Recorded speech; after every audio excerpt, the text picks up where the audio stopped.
led by the exceptional quarterback Steve Bartkowski, had a great day last week against the Saints, 19 of 30, throwing passes like this one, in this case connecting with Alfred Jackson, number 85. And so the Falcons crushed the Saints 35-0. They're on a roll at the moment. But tonight they must go against the defending Super Bowl champions, the Niners, led by the brilliantly competitive Joe Montana, who in a losing effort in a memorable game against San Diego had another superb time. 12 times he hit Dwight Clark. So tonight it's the Niners against the Falcons. California looking down from the Goodyear Blimp Columbia sellout crowd, 61,000 expected for a matchup between the Atlanta Falcons and the 49ers. And we are live from Candlestick Park in California. ABC's NFL Sunday night edition, the Atlanta Falcons against the San Francisco 49ers. This good football game tonight. Joe Montana, his team in trouble with a 2-4 record. Nevertheless, Joe looking for an additional 300-yard game to tack onto his record he set a week ago last Saturday. So we are looking for a fine football game. The standings, Howard, they reflect the dire straits, as a matter of fact, of the 49ers. Yes, they do, Frank. And in view of the action thus far this weekend, here are the NFC standings. Dallas and Washington have clinched. Should Atlanta win tonight, they will have virtually clinched the playoff berth.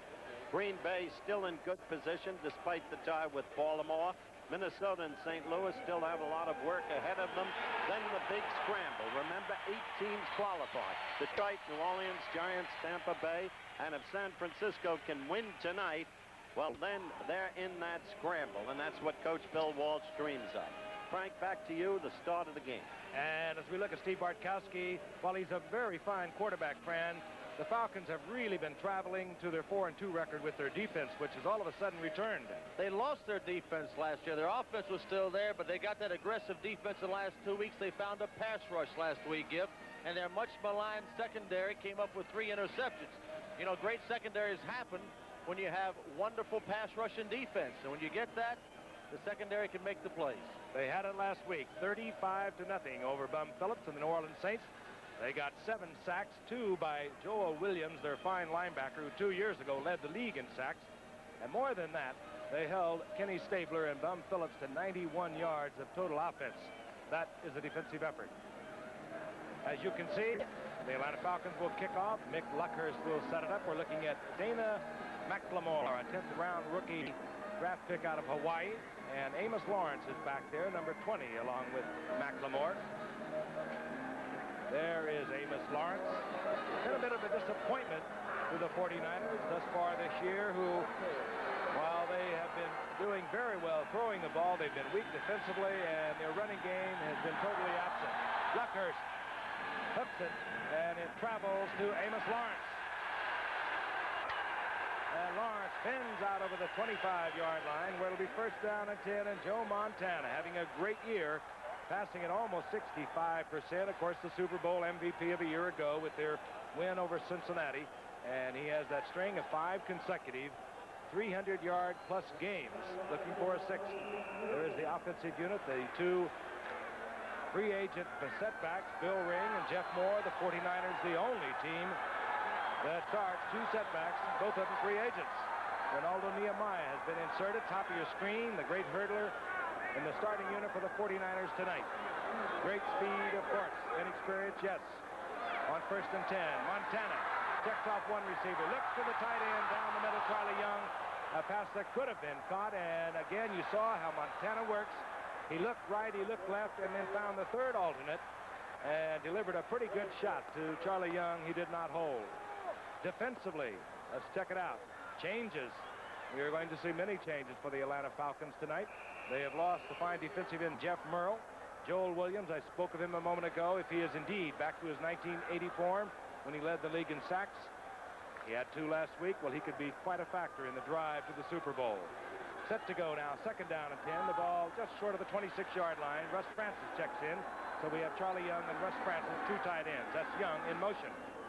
Ring on left side, following Jeff Moore, and steps out of bounds, short of the 1st down, out over the 30-yard line, near the 32-yard line, where it will be 3rd down and about 4. Kenny Johnson defensively there, up from his cornerback position. As you look at Bill Ring, this kid has become a very popular figure here. Second-year man from BYU. He is so quick off the mark, sometimes you can't believe it. And that's, of course, has been a major San Francisco problem, absence of established running backs. He's also a local boy, went to Paramount High School in nearby Belmont. Third down, 4 Montana back. And Jeff Moore had it up in the air, and he was hit hard by Glazebrook. It'll be 4th down, and San Francisco trots out their punting unit. That means Jim Miller coming out. Glazebrook playing the strong safety, really collided with Jeff Moore. As you saw there, Giff, what the Atlanta Falcons defense will do is hit you. Glazebrook's one of the best hitters in the league. They know the 49ers will complete passes. They want to track them, as they say, after they complete them and hit them hard, and they will. You follow this game, you know there's a dangerous return man back from the Canadian Football Leagues of a year ago, Billy White Shoes Johnson. He has returned 5 touchdowns in the NFL during his career. A flag goes down, as it usually does, on the punting team, and we see that so frequently. Back at the line of scrimmage, we would suspect an illegal man downfield. Giff, that was a legal procedure. The man on the right side of the line for the 49ers moved before the snap. The Falcons will have the choice of either taking the ball on the 30-yard line or taking the penalty. Well, the ball at the 31-yard line. You got Billy Johnson back there. You're in good field position already. Do you want to give Billy Johnson another opportunity? And that will be the decision, and it has been made. Offense 28. Decline the penalty. First down the other way. It'll be 1st down and 10 for the Atlanta Falcons. The Atlanta Falcons, after 6 games, they're 3rd in the NFC offensively as we look at Lehman Bennett, who arrived with the Falcons in '77, took them to the playoffs twice, 79 and 80. And as we check out the Atlanta Falcon offensive unit, Steve Bartkowski at quarterback, William Andrews and Lynn Kane. But Lynn Kane will alternate with a very fine rookie running back, Gerald Riggs. 1st down and 10, 31-yard line, Atlanta Falcons. Kane, top of your screen as a flanker. And Andrews, right side. Strong running Andrews, and a flag is down as Andrews is close to 1st down yardage. As you look at the penalty here, Giff, the 49ers have done something different started out. They started out with a 4-man line and started out with Fred Dean in the lineup. That's different for them. They usually run the 3-man line, of course, with 4 linebackers. And it'll be marked off against the Atlanta Falcons, negating a 11-yard pickup by William Andrews. Oh, I'm sorry, Frank. I was just going to say that what Fran pointed out. They're going to try and use Fred Dean all along the line of scrimmage, sticking in different places. They're dropping into the pass coverage. They have just been terrible on defense. It's hard to believe the team that was so great a year ago, as we listen to the call for a moment. The hands 80 offense. Junior Miller, illegal use of the hands, but in 6 games, the 49ers only have 8 sacks. They only have 6 interceptions. And that is not Super Bowl champion type football. And Bill Walsh is well aware of it. They'll make some changes tonight, principally in the use of Fred Dean. 1st down, 19. Andrews. Is he strong? He's a bull. Just bulling ahead. Oh, every time you look at Andrews, you look at Joe Cribbs. Call the defense, if you will, Frank. We'll finish in a moment. This will be a defense that we were given to begin with. Obviously, it's changed considerably. They open with a 4-man front, inserting Dean in there. These are excellent linebackers. Keena Turner, the best athlete, and, of course, the rookie backfield of a year ago. They've had their problems, but as anyone who knows this game recognizes, when you do not get a pass rush, makes no matter how good you are in the secondary, they will beat you. 2nd down, 14. Ball at the 26-yard line. Andrews, single setback. Bartkowski fires it out. It is to Alfred Jenkins. And yes, they're saying it is complete. Out to the 37-yard line, short of the 1st down. It'll be 3rd down and a long 3. If you look at Atlanta's offense, Bartkowski likes to throw the ball to his 2 wide receivers, Jenkins and Jackson. Here he is on Eric Wright here, coming down, makes a little sideline move, and gets the catch. The Falcons are trying to run the ball more. They're probably throwing the ball less times than any team in professional football. They don't have a short passing game. They have a long passing game, so they need to have the run to get some continuity. 3rd down, 3. Jenkins has now caught at least 1 pass in 96 consecutive games. The longest string in the NFL. And the 37. Andrews needs 3. He gets it. Now close to the 44-yard line. Another flag is down. What I was about to say, Giff, was when a team had at one time in the backfield Andrews, Cribbs, and Brooks of San Diego, how did Auburn ever lose a game? Because you win with defense and offensive linemen. Have 12 men on the field. That's a good way to win. 49ers assessed 12 men on the field. And it could be that they're getting their 3-man and their 4-man front confused. Something new for the 49ers. 12 men on the field. Decline a penalty. First down. There was about a 7-yard pickup, and the first down is at the 44-yard line. Consequently, the penalty was declined. A look at Bill Walsh. Came in 79. Pulled it all together. Won the Super Bowl over Cincinnati this past year, 26-21. But struggling this year, and primarily on defense. Junior Miller in motion. A lot of time for Bartkowski. And firing it out complete to Alfred Jackson, and Jackson.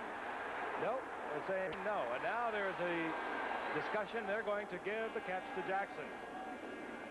I thought Lehman Bennett made an excellent point at our production meeting today. He talked about how his team, as you look at this again, how his team began to lose its confidence and how it's now regaining it. The hardest thing in the world, he said, Fran, made a lot of sense, was that if you don't have a long tradition of winning and you suddenly go bad and start losing, the tradition doesn't obtain. Right. He pointed out that teams like Dallas and Miami with Landry and Shula have that tradition. Yes. 43-yard line, first down. You saw Jackson dragging the foot. The completion stood, and this is Len Kane. And down goes Len Kane. It was Hacksaw Jack Reynolds, who came in a year ago after 10, 11 years with the Rams and really inspired this defensive unit, a bunch of youngsters. And it was Reynolds on the stop for a loss of a couple. It'll be second down and 12. The ball at the 45-yard line. Yep, not only is this an important game for both teams, especially San Francisco, this is an intense rivalry. They're division foes. They really don't like each other. We will see a lot of hitting tonight. Jenkins, the little man. I say that because he's 5'9", 155 pounds, top of your screen, but he plays like the big boys. And Jackson is put left. Junior Miller in motion. Comes full blitz. Bartkowski reads it and fires out to Miller. Good read by Bartkowski. They were all coming. And they were picked up well enough that he could get the ball to the big tight end. The blitz will be coming up the middle. Bart doesn't like to go to his tight end, but he does here. He hits big Junior Miller. And Junior Miller probably doesn't have the speed that he had when he came up. He was advertised as having 4.6 40 speed and maybe about 4.8 40. Watch the...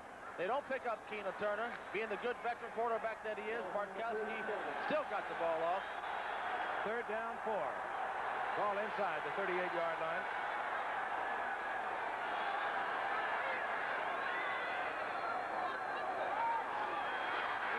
Receivers, Bartkowski gets the ball to Junior Miller. He has yardage for the first down, and a flag is down. Keena Turner covering Junior Miller, and we'll get a holding call. And again, a first down is negated. There's Lehman Bennett. Frank, you mentioned that Lehman isn't throwing as much this year. Right. Bartkowski. He's actually averaged about 30 passes a Holding, game. offense, 64. Pat Howell. Pat Howell. He's averaged about 30 passes a game, Fran. We'll look at it again. Catch, perhaps, Pat Howell's on the left right there. There he is. He's got a whole host of that jersey of Lawrence Pillars coming up the middle. That was a pretty good call. I mean, he held. The average is that high, Fran, because of one game in which Steve threw 55 passes. That was catch-up football against the Raiders. Third down, 14. The ball inside the 48-yard line. Atlanta with the 3 wide receivers. Bartkowski, good, strong shot, but incomplete, intended for Jenkins. He was open for a moment and out. That's the punting unit for Atlanta.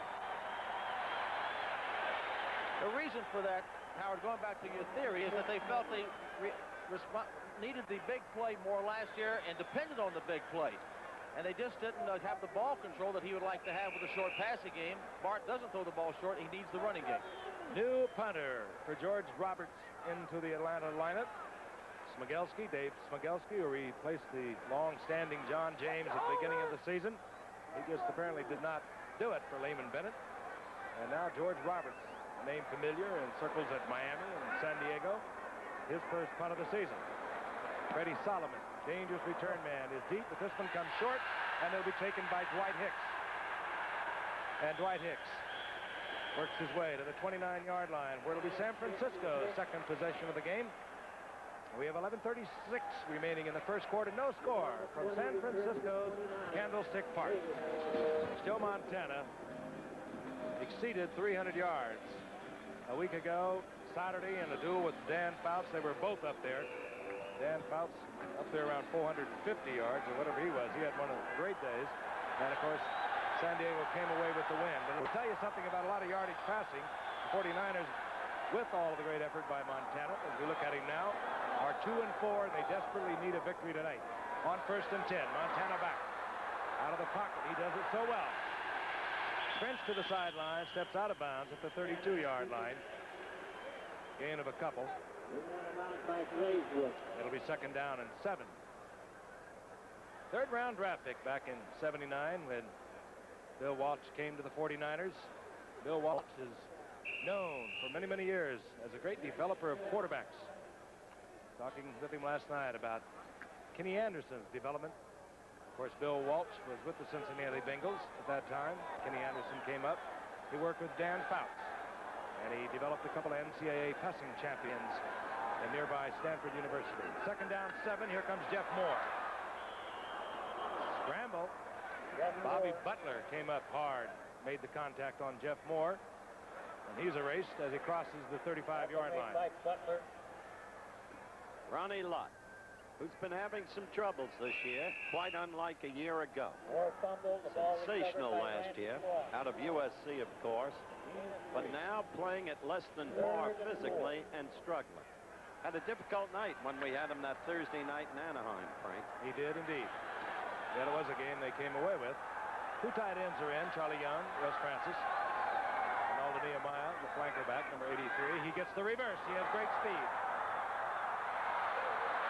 And Nehemiah, with all of his speed, the Atlanta defense not fooled at all. Loses a couple of yards. It'll be 4th down. Mike Perko, the rookie from Utah State, starting at the right defensive end for Atlanta, was there defensively.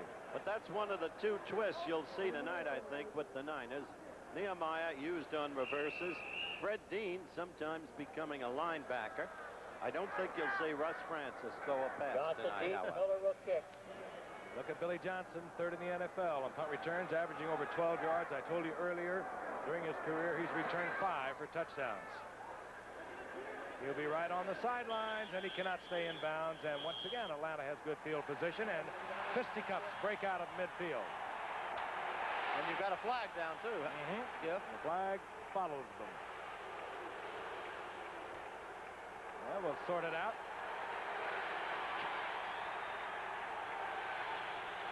Kenny Johnson of Atlanta was tied up with Lynn Thomas of San Francisco.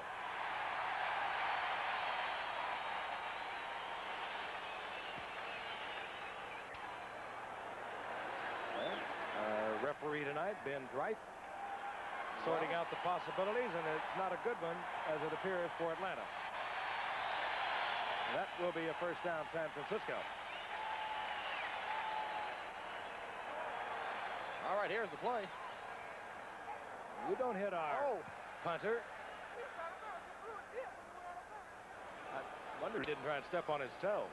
Jim Miller, one of the, I think the only barefoot punter in the National Football League. After the punt, Atlanta will get the football with a 15-yard penalty. Aha. Now, they will take it back down to the 32-yard line. They had marched it off against Atlanta, but it was after the punt. So Atlanta will have possession. Wondered about that. But Atlanta already has, as you look at Ray Strong, Atlanta, well, that's just the point I was going to make. They've already had 3 big penalties. Legal use of hands, holding, and now this. It's not a good sign, Sir Francis. Personal foul, number 25, Atlanta, after the kick. 1st down, Atlanta. Well, there's some teams, Howard, like the Raiders that used to be in Oakland and the Steelers that like to be penalized a lot because they knew they were being aggressive. Atlanta is not dissimilar to those two football teams. They're an aggressive team. They're going to be penalized a lot. And rather than having the ball at the 32-yard line, the penalty against Ray Strong, pursuing the punter rather aggressively. Atlanta begins at their 18-yard line.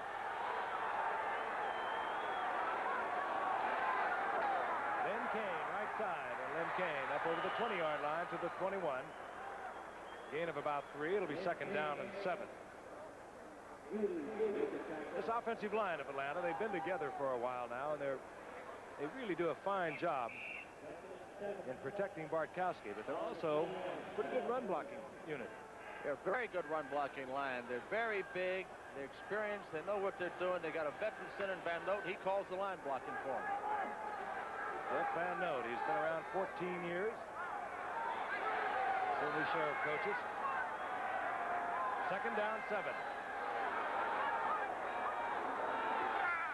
Quickly to Jackson, and he does not hold on. Took his eye off the ball. There. Absolutely did. It'll be third down and 7.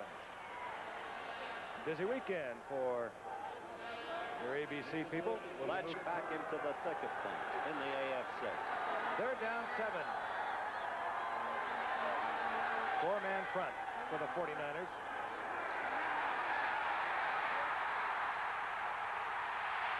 And Bartkowski goes down.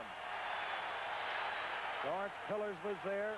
Jeff Stover was there. Stover was there. And that's what the 49ers have been looking for, a That's pass right. rush. That's only their 9th this year. The fewest, as you see in the graphic, by any NFC team. And nobody's ever made all-pro in the secondary without a great pass rush in front of him. George Roberts, he kicked for 28 yards a short time ago. Freddie Solomon now is almost at midfield for the 49ers. The 49ers will score in the game thus far with a great field position. Another bad kick by Roberts. Field is short by Dana McLemore. And McLemore inside the 30-yard line. And again, a wild scramble. Good field position for the 49ers as Roberts slices off another one.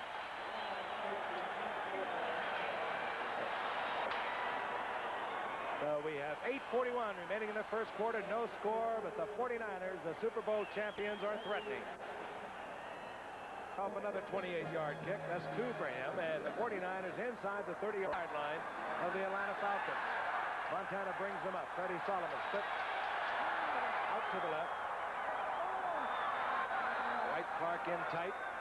That's Solomon in motion. Montana can run forever. Well, almost. He gets to the 21. A 9-yard pickup as the linebackers took deep drops. They had Solomon going deep, and the linebackers taking deep coverage underneath. Nothing in front of Montana, and he picks up 9 quick yards. It'll be second down, a little more than 1 for the first. As great a passer as Joe Montana is, I think he's run tonight, Giff, for more yards than he's thrown for so far. He's had 2 rushes for 12 yards. He can beat you a lot of ways. 31 of 46 last week. That did not match Dan Fouts' 33 of 48 and 5 touchdowns. Bill Ring, left side. Ring will have the first down, and he struggles with the football. Atlanta's saying that they have it. Officials already noted otherwise. But it did look like he popped out and he got it back. Down to the 18-yard line goes Bill Ring. Let's take a look at it again. He got loose, but they say the whistle had blown. And this young man does run hard. He only knows one speed, and that's full. He gets hit there by Curry. The ball's down, falling on the ground. I don't know whether he got it back or who got it back, but he must have. Recovered it with his legs. 18-yard line. 7:21 in the first quarter remains. No score. Fake to Jeff Moore on the inside. Montana looking for Solomon, and Solomon is double covered. Went by the short man, but he picked up the deep man. That was Bobby Butler. It wasn't well executed in the first place. The fake handoff. There was a stumble in the backfield there, a little mix-up. And then Joey had to reconcentrate. Solomon's a remarkable story. One of the best athletes ever produced in the west coast of Florida. Watch block now. Here comes Dwight down the field. He's going to take the inside route. Solomon took the outside route. And he is open, but you cannot see everything down there. Yeah, but Joey was looking for Solomon. Second down 10. A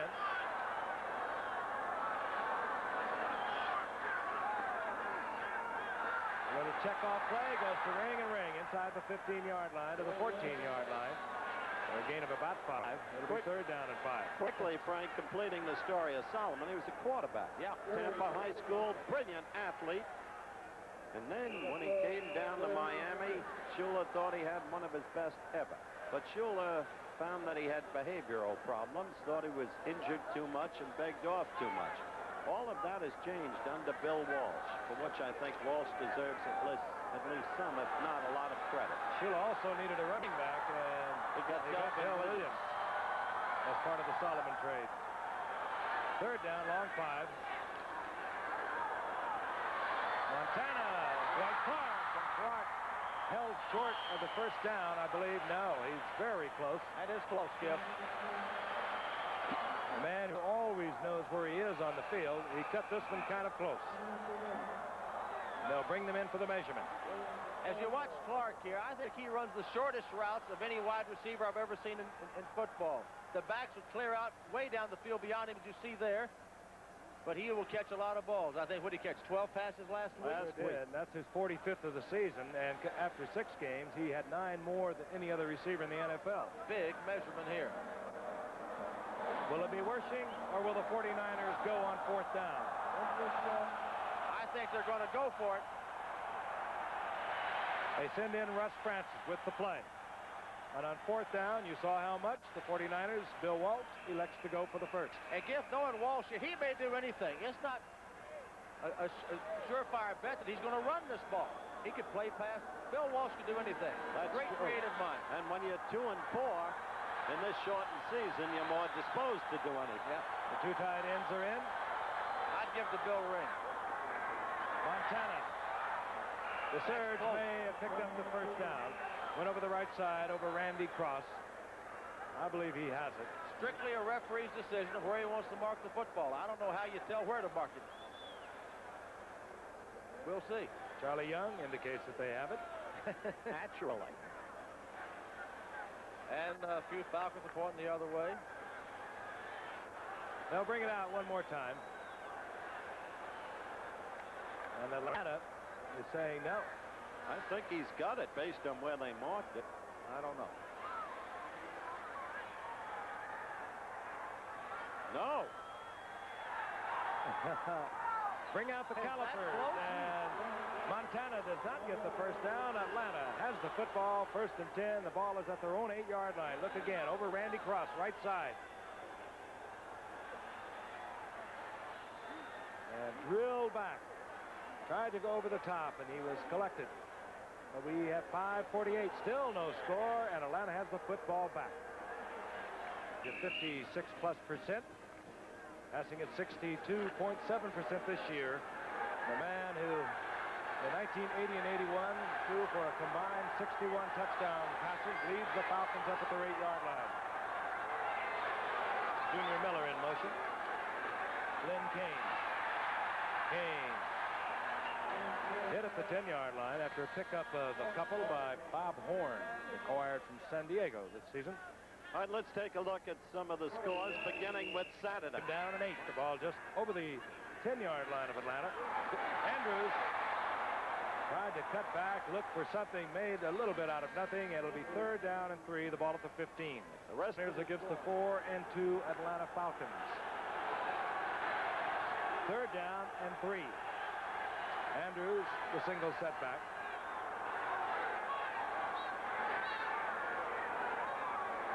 Bartkowski changing it up. Andrews, big hole in the middle, moving behind Jeff Van Note and Pat Howell. Gets the first down out over the 20-yard line. What a great back William Andrews is. We see it again. Last week, William Andrews took a swing pass against the Denver Broncos, ran over Steve Wilson, went 86 yards to break that game open. He blocks, he runs, and here he goes again, right from behind William Andrews. You'll see him go straight up the middle. You understated it, Fred. He ran up one side and down the other of Denver's cornerback.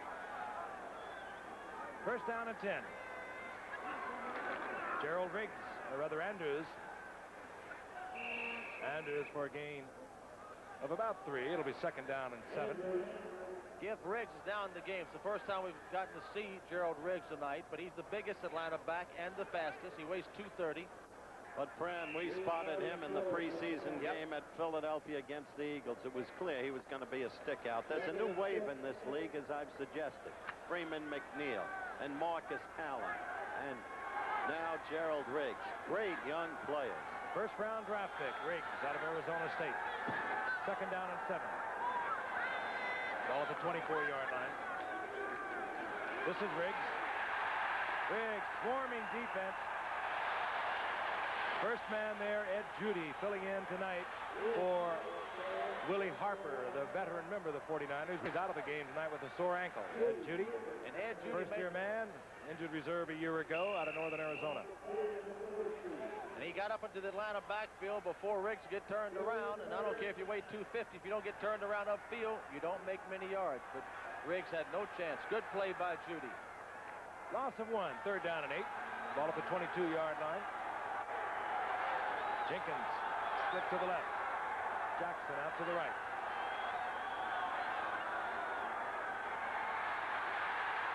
Barkowski fires the ball, and it is complete. Working out of the backfield, William Andrews. He'll be short of the first down. Good defense by the 49ers. They took away Barkowski's favorite receivers. They double covered the outside receivers, made him throw underneath to the back. Wasn't quite enough yards. And George Roberts, who has hit 2 consecutive 28-yard punts, the man on the spot at the moment, put the thrill back in the game for Lehman Bennett, the punting team. Freddie Solomon has dropped for the 49ers. Dangerous return man. He too has returned, well, he's returned 4 punts during his career for touchdowns. 2 dangerous punt return men, Billy White Shoes Johnson and Freddie Solomon. This time, Roberts hangs it up. It doesn't turn over, but it will take an Atlanta bounce. Inside the 26-yard line. So the 49ers will have possession. We still have no score. 1:23 remaining in the first quarter, and we'll be back at Candlestick Park right after this. 61,000, and it looks as though most of the fans who purchased their tickets are here tonight. Very few empty seats. 49ers, first down and 10, the ball at their 26-yard line. No score with 1:23 remaining in the first quarter. Play action, Jeff Moore taking it. Montana gets the ball to Moore, shovels it forward. Even he was going down, and he saved what could have been a loss at the line of scrimmage, as all over him was Don Smith. Don't you love him? It was a great play by Montana. It really was. Always thinking. Shaken on the play. Jeff Moore is shaken up.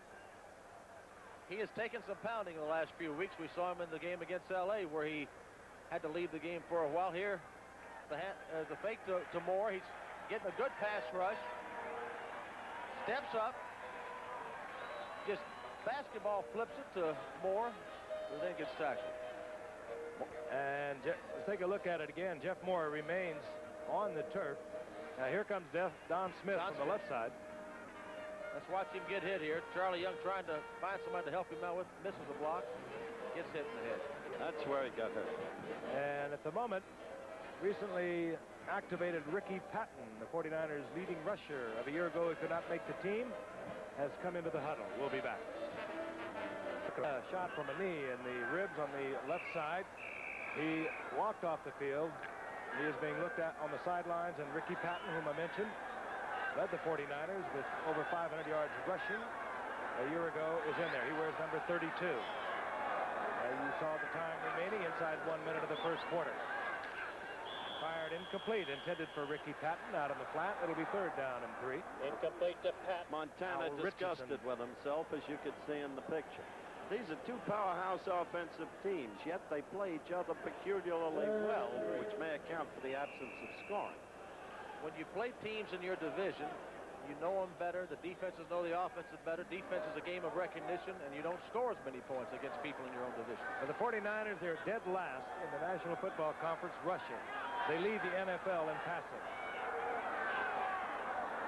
3rd down and 3. Montana looks it over. Draw play. Bill Ring. Held short of the first down at the 34-yard line. Bill Ring. And once again, the 49ers fail to make the first down, and they'll have to punt. Jim Miller coming out onto the field. And Billy Johnson dropping for Atlanta. Billy Johnson, all those great years at Houston, was up at Montreal a year ago. Third leading receiver up there last year. But he has put the thrill back in the punt return unit for Atlanta. Miller. Johnson fields it at the 23. Tries to turn the corner, and he's dragged down as a flag also goes down. Johnson stepping out of bounds at the 29-yard line. Milt McCall, son of former All-American and Chicago Bear player Bill McCall, made the stop. But a flag is down.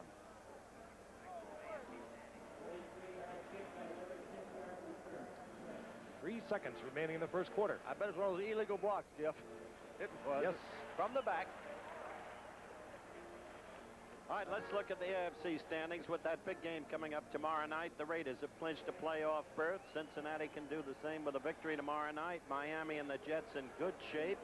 San Diego needing that victory tomorrow night against Cincinnati. Buffalo, New England, Pittsburgh locked at 4-3, still in the scramble. Cleveland and Seattle, the rest forget about.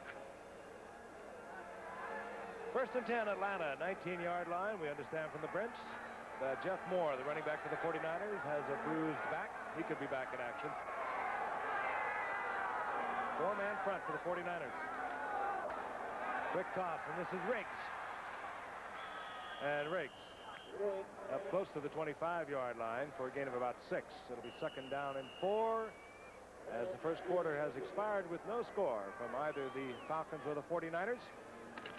We'll be back with second quarter action. It'll be second down and 4 for Atlanta. Begin the second quarter, second down, 4. The ball just inside the 25-yard line. The Falcons, winners of 3 of their last 4, in which they have averaged 30 points. And a big winner last week against New Orleans, 35-0. Stacey Bailey, rookie from San Jose State. Speedster in there, wide receiver, but this is William Andrews, left side, up close to the 23-yard line, short of the first down by about 1.5 yards. First quarter stats, slight edge there to Atlanta, as you can see. Total yards, 2. Time of possession, not that materially different. But two teams going at one another with the knowledgeability of each other that Fran has already suggested. And a lot of emotion, and only 4 first downs the first quarter by these two teams. 2 tight ends now for Atlanta. Keith Prepley and Junior Miller in there. Third down, long 1. Andrews. And surging, swarming defense for the 49ers, something that they have not displayed much this season. Holds Andrews short, and once again the 49ers will have to punt. And a seldom used linebacker, Ron Ferrari, came in and made the big hit there. That's good defense. You're playing against a big offensive line, big running backs, and San Francisco denied them. Both defenses playing extraordinarily well. George Roberts set to kick. Deep, Freddie Solomon, flanked on either side by Dana McLemore and Dwight Hicks.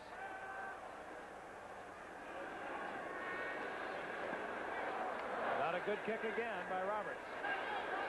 He does, however, take the bounce and work for Atlanta. And that ball another almost flag hit down. Ronnie Lott, Frank. Almost hit him. We've had a flag on almost every punt. Every punt play. I can't understand what's happening. This time an illegal man downfield. I bet they'll make him punt it again.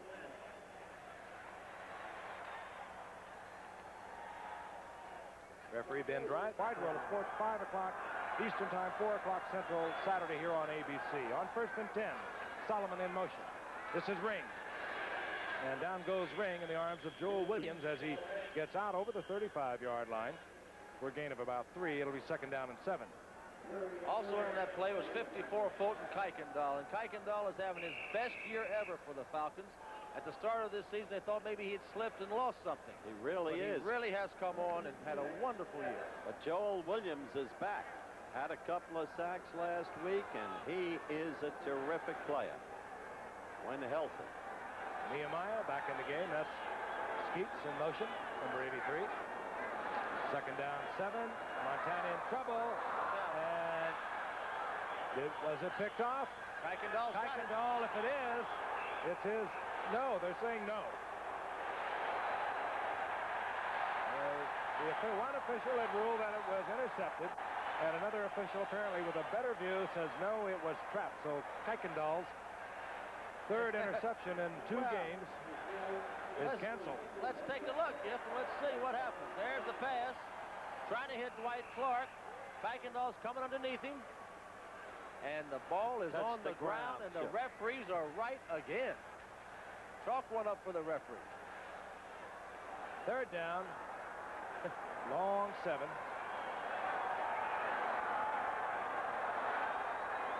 Dwight Clark now split. Top of your screen. Montana looking for Clark. Now checks off, and Charlie Young does not hold on. And it would have been very close for the first down. But it will be 4th down. And out comes the punting unit, which is getting a lot of exercise on the part of both teams tonight. Far cry so far for Joey from a week ago. Well, you know, when you have a game like that, people think you ought to have one like that every week. It's rather impossible. That was one of the greatest offensive games I've ever seen. I've never seen 2 quarterbacks play as well as Montana and Fouts did on one day, but you cannot do that every week. You should know. I absolutely should know. Billy Johnson waiting for Jim Miller. Miller gets a good kick. Billy Johnson from the 24-yard line. Dancing down the sidelines and knocked out of bounds close to the 35-yard line. Hustling down there, Ed Judy, who is filling in tonight for an injured Willie Harper. So it'll be 1st down and 10. Atlanta, they have the ball at their own 36. A running game thus far for both teams. That's unusual for the 49ers. This is Atlanta's best field position. Gift the 36. They had it one time before in the 31, but quickly got a 10-yard holding penalty. Other than that, they had no field position at all. 36-yard line. Bartkowski brings them up. Riggs and Andrews are the setbacks. Big, strong, bulling tights. Bartkowski, Riggs, and the rookie from Arizona State gets 7 yards to the 42-yard line. That's why Bennett likes Riggs so much. He can do everything. Run, block, catch. Great coming out of the backfield. Surprised them all with that talent. And so he has rendered Lynn Kane a more valuable ball player because Kane, frequently injured, has the opportunity to go at full speed in the intervals when he is played. 2nd down 3. Marked right at the 43-yard line. Riggs. And Riggs will be close to a 1st down. Riggs. I'll tell you what, San Francisco with a patched-up defensive line. 2 of their 3 starters from a year ago are not here tonight. And still, they're playing this Atlanta run very well, Howard. Well, they miss Board. But as Bill Walsh says, every team ges injuries. We can't make excuses. Judy and Miller made the last tackle. Once again, we'll have a measurement. Ben Dright signaling the yard markers in. Tell you, Gerald Riggs, when as a #1 draft pick, he was not all that impressive in numbers at Arizona State a year ago, but the impressive thing was that he averaged 6 yards and led the Pac-10 average per carry. There he is. We've already talked about it. He's 6'1", 230-pound running back. And Giff, when you put William Andrews in front of him blocking for him, you've got probably as fine a blocking fullback as there is in the league. And Andrews, it's double trouble. That's what he was at Auburn, Andrews, a blocking back. Or Joe Cribbs and James Brooks. Less than a yard. You saw how much. 3rd down.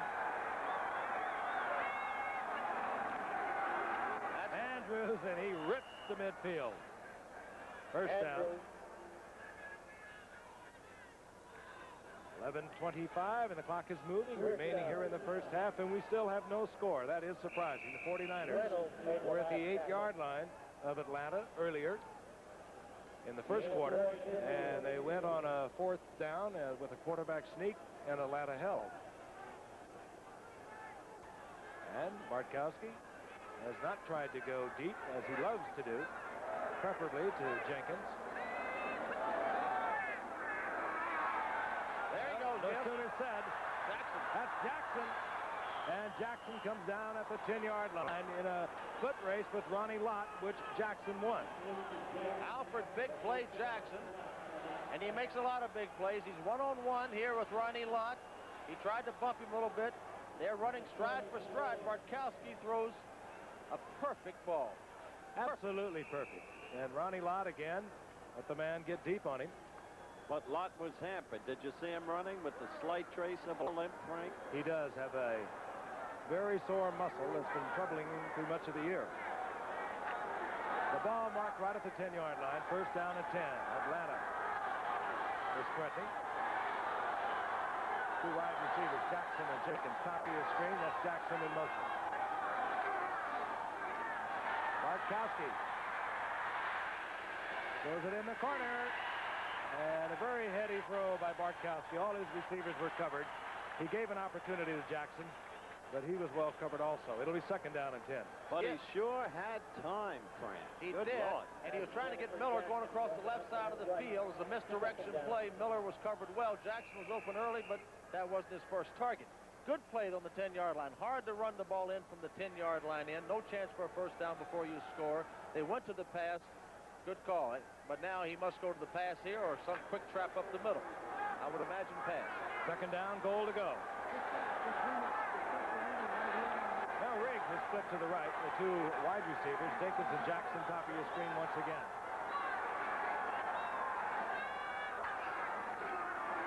Andrews, look out. Inside the 5 to the 4-yard line, where it'll be third down, goal to go. He is a bull. No question about it. Slanted left and powered in. I think he's the best short yardage runner in football. This guy turns those shoulders up the field, and he is hard to tackle. Only weighs about 205. But it is compact. It's 6 feet tall, and it just as soon run over you as run around you. Not the best position in the world for Bartkowski. He's not a rollout type quarterback, but yet they need to play pass action and throw a ball here to score. Third down goal. The ball at the 4-yard line. Again, good coverage over the corner as his receiver, Junior Miller, had trouble getting off the line of scrimmage. And out comes the field goal unit. And Alfred Jackson also had trouble, actually fell down. But see, Bart wasn't pressured there, but because he doesn't have any confidence in his ability to move around, he threw the ball away to preserve the field position for the field goal. But a Montana in that position would have bought more time, had a better chance to get the ball in the end zone for a touchdown. And here's Mick Luckhurst, 7 of 11 this year.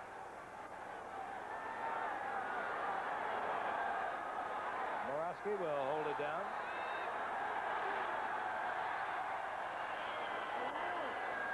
And first score of the ball game with 9:10 remaining in the first half. Luckhurst hits.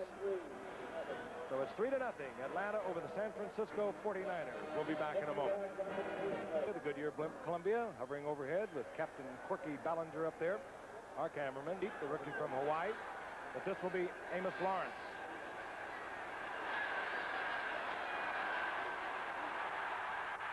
And Lawrence down the sideline finds an opening and gets out close to the 35-yard line. And the 49er fans come alive. And we're going to pause 5 seconds and allow our stations to identify themselves.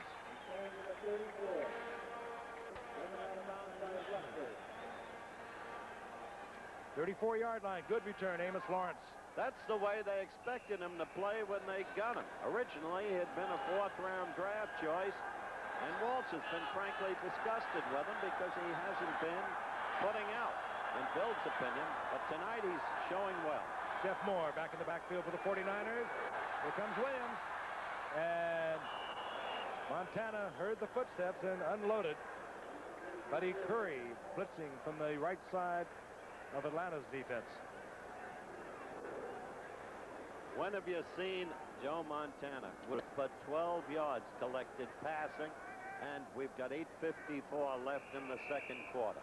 A tribute to what Atlanta's doing on defense.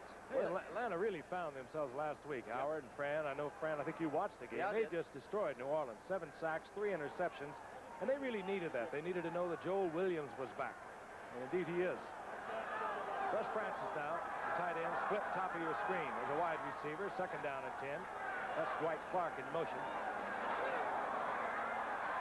And coming down with the football is Dwight Clark, short of the first down, out over the 40 to the 41. Lehman Bennett is right in his concept of how to play San Francisco. Note that graphic right there. His concept is give them the short yardage, those short passes. But sooner or later, they'll make a mistake and make them pay every time they do it. Don't let them break the big play on you. And that's his whole concept when playing the Niners. 7 yards for Montana and Clark. It's 3rd down and 3. The ball at the 41-yard line. Midway through the second quarter. Montana wide open was Wilson, and he does not hold on. So it'll be 4th down once again. Throw threw it perfectly. Error on the receiver, Mike Wilson. But it goes as an incompletion for Montana. Here's Mike Wilson running against Bobby Butler. Shakes him, goes down the field against the safety man, and just bobbles. Typical 49er pattern, too. They just ease down about 5 or 6 yards, look for the hole. They move their tight end around. They move their backs around. Very cerebral offensive football team. Billy Johnson at the 20-yard line of Atlanta. Jim Miller to punt. Gets a good kick. Drives Billy Johnson deep. And it settles in about close to the 12-yard line. Jeff, he kind of fooled Billy White Shoes that time. He'd been kicking left into the sideline. White Shoes was playing him over that side, and he crossed him up and kicked to the opposite side of the field. And Billy Johnson didn't catch it, and we'll be back in just a moment. Hard effort by Jim Miller of the 49ers. The ball dead at the 12-yard line. 1st and 10 for Atlanta. They lead 3-0. 7:56 remains in the first half.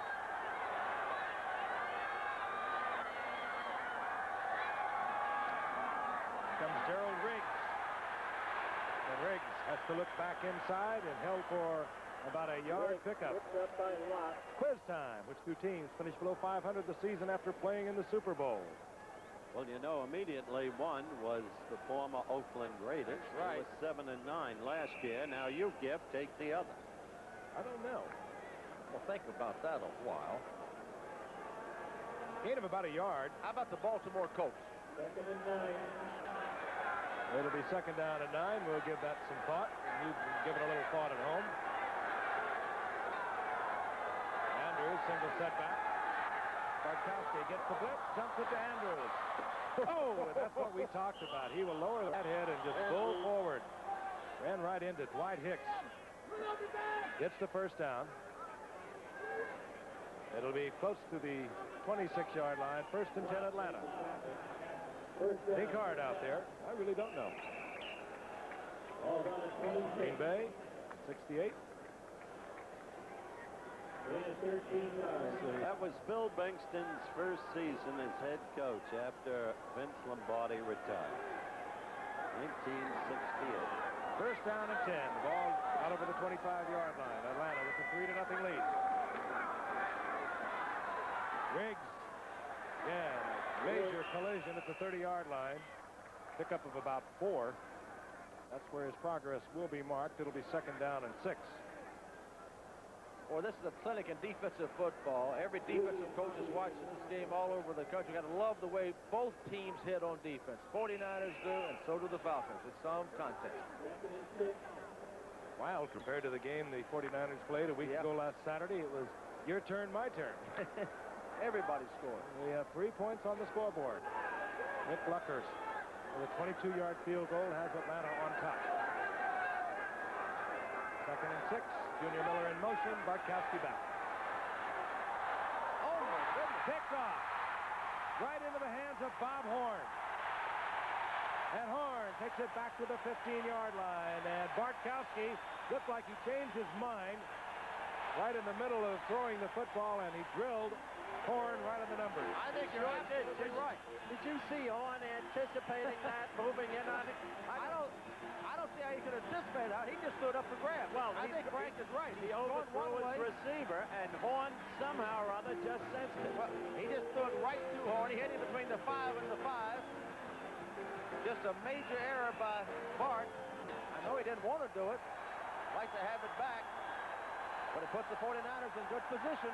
They've been here before. They have a 1st and 10 at the 15-yard line. They win on a 4th down on a quarterback sneak.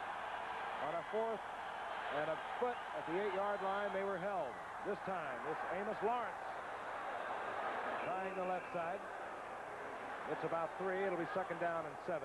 Walsh has obviously been encouraged by Lawrence's kickoff returns tonight, and that's why he's got him in there. You're absolutely right. You mentioned he was in Bill Walsh's doghouse. Famous Amos Lawrence came out of North Carolina as an All-American. San Diego drafted him. He wouldn't sign with them. They finally traded for him up here, and he just hasn't turned out to be the player they wanted him to be. But I think he has the ability. They mark it for 13, so it'll be 2nd down and 8. Lawrence and Ring are the setbacks.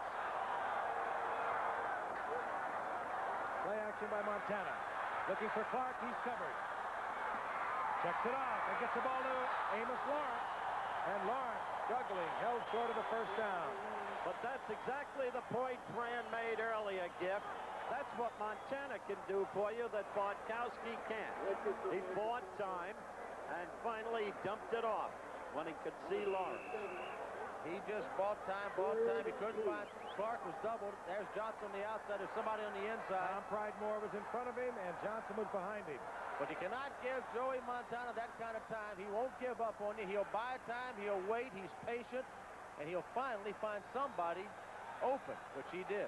3rd down 2, 4:15, and the clock is moving, remaining in the 1st half. Atlanta on top, 3-0. One could say a must game for the 49ers. Montana, he does this so well. There he goes. Dwight Clark, touchdown. When Montana rolls to the right, he can read the entire field like no quarterback, I think, in the game today. The whole flow went right. Montana threw left to Clark. Doug Williams did that to Buffalo this afternoon at Tampa. Same thing when he hit Melvin Carver for a touchdown. Well, it was good protection. He rolls right, but he has a good vision of the field. He also had Freddie Solomon wide open over here on the same side that Clark caught the ball. You'll see Solomon right in front of him there in a minute. There he is, standing wide open.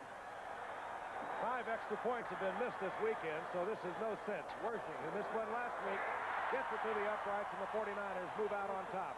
Key play, the interception. Bartkowski hitting Bob Horn, who took it back to the 15-yard line to set up the 49er go-ahead touchdown. And Dwight Clark gets the 49ers on the scoreboard. Let's watch him again. Now, he's on the far side of the field. Montana's rolling his way. He's lining up at the tight end. He's just going all the way across, just picking his way across. It takes a lot of time to get that kind of pass off.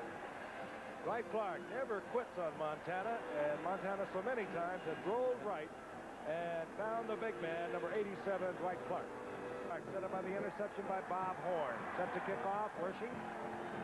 Lloyd Hodge is dropped for the Atlanta Falcons. Wershing will kick the ball high, not necessarily too deep. Well, now he kicks it low and fairly deep. From the 2-yard line.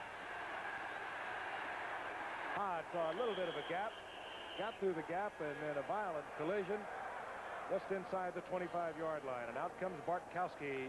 Fran, you know him. Would he be rattled over something like that? He's a very conscientious guy. He's a quiet guy. Something like that would rattle him more than most. He wants to do so well for that football team, and it'll be interesting to see how he reacts coming out now. 1st and 10, 24-yard line. 3:52 remaining in the 1st half. 49ers now on top, 7-3.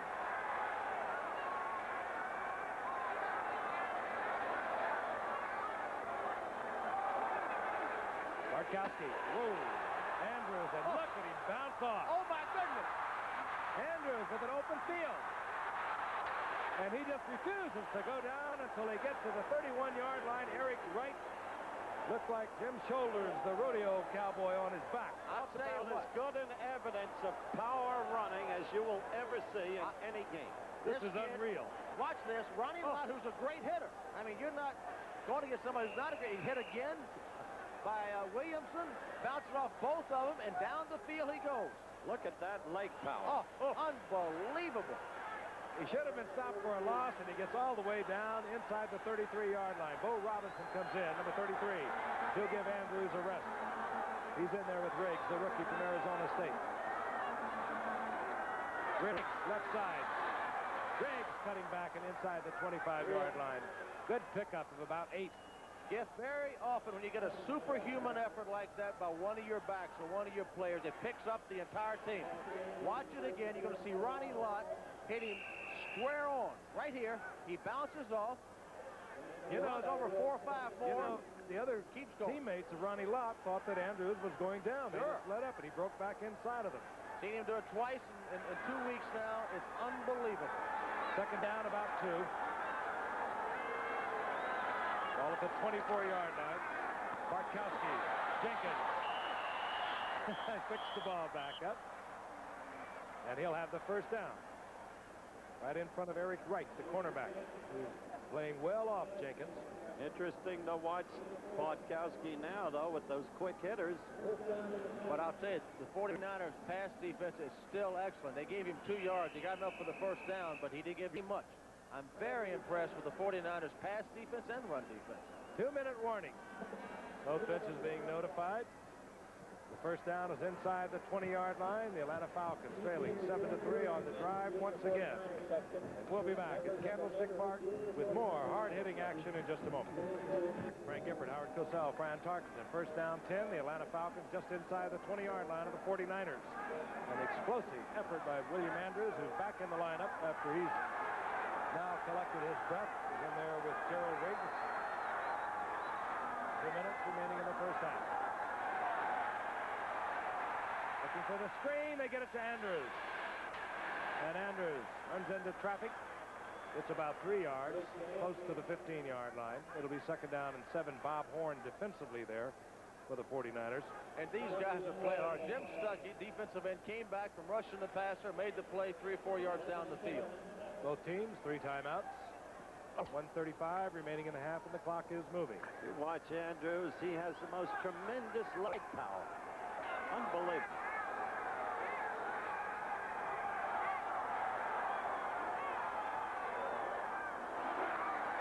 Bartkowski looking in the end zone for Jenkins and batted away. Fine defensive effort by Eric Wright. They're really frustrating Bart, Giff, because they're not giving his outside receivers. They're double covering, as you see right there. Eric Wright and Ronnie Lott both on Jenkins. There really is no room there. If he throws it out in front of him, he's out of the end zone. Third down and 7. Eric Wright, fine defensive play. Bart's going to have to come off to his backs or to his tight end because they're doubling the outside guys. The 49ers doing a good job defensively, taking away what Atlanta does best. Those are their outside guys. 49ers change up. They bring in their 5th defensive back. They bring in Fred Dean, their best pass rusher. Well, there's confusion. Here's timeout. And timeout has been called by Atlanta. And they have 2 remaining. 1:15 remains in the half. It's third down and 7. We'll be back after this from the National Football League. National Football League and Mary Huff's husband, Sam, my old teammate. 1:15 remaining in the half. Third down and 7. The ball just inside the 16-yard line. Atlanta with 2 timeouts.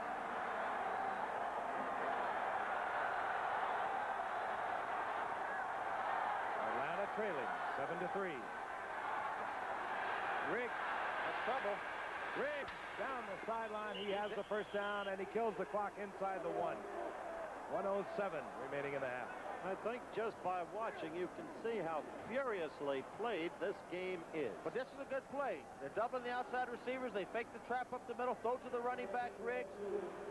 He's got a blocker out in front of him. He blocks Lott. That was Warren Bryant who made the block, and Riggs goes down to the 2-yard line.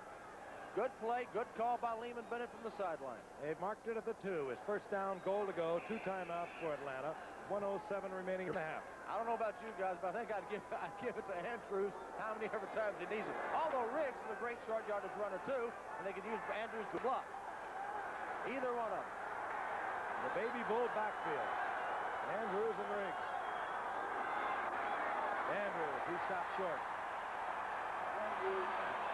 The baby bull backfield. You've gone back to that, huh? Steve Thurlow and Tucker Frederickson and Chuck Mercine. I remember them well, Frank. I didn't remember them. They look like baby bulls down there. They run like it. Yep. So far this year, the 49ers and the Falcons on defense have been the toughest against the run on the goal line of anybody in football. 49ers are tough down here.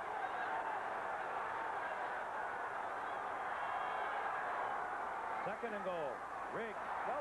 He is stopped short. And now we'll get a timeout from Atlanta. Timeout stops the clock with 29 seconds. What a And football Bartkowski game. will go over to Lehman Bennett. This is as furiously and hard-hitting a plate and hard-hitting a game as I've seen in a long time. Best one I have seen all year, and you've got to give the 49ers credit down here when they're going against those two big bulls in the backfield, and they've held them twice from the two. I remind you, as Bartkowski talks it over on the sidelines, coming up at halftime, we'll have highlights from the AFC competition over the weekend. Raiders, we've told you, they have cinched a spot in the playoffs. Cincinnati, by the way, can cinch a spot tomorrow night if they can beat San Diego in a game we'll bring you from San Diego. That's what we were just talking about, those defenses on 3rd and 1. That's right. Cincinnati 40%, San Francisco and Atlanta 46 and 50. Frank will have AFC highlights tonight, NFC highlights tomorrow night. And that shows our flexibility. Okay, guys, what are you going to do here? Are you going to run it a third time, or do you fake it and try to throw a little pass? Andrews. I think run it. And Third down. And if you miss it on 3rd down, I think run it again. Inside the 1. 29 seconds. 1 timeout remains for Atlanta. Oh, this is fun here. This is fun.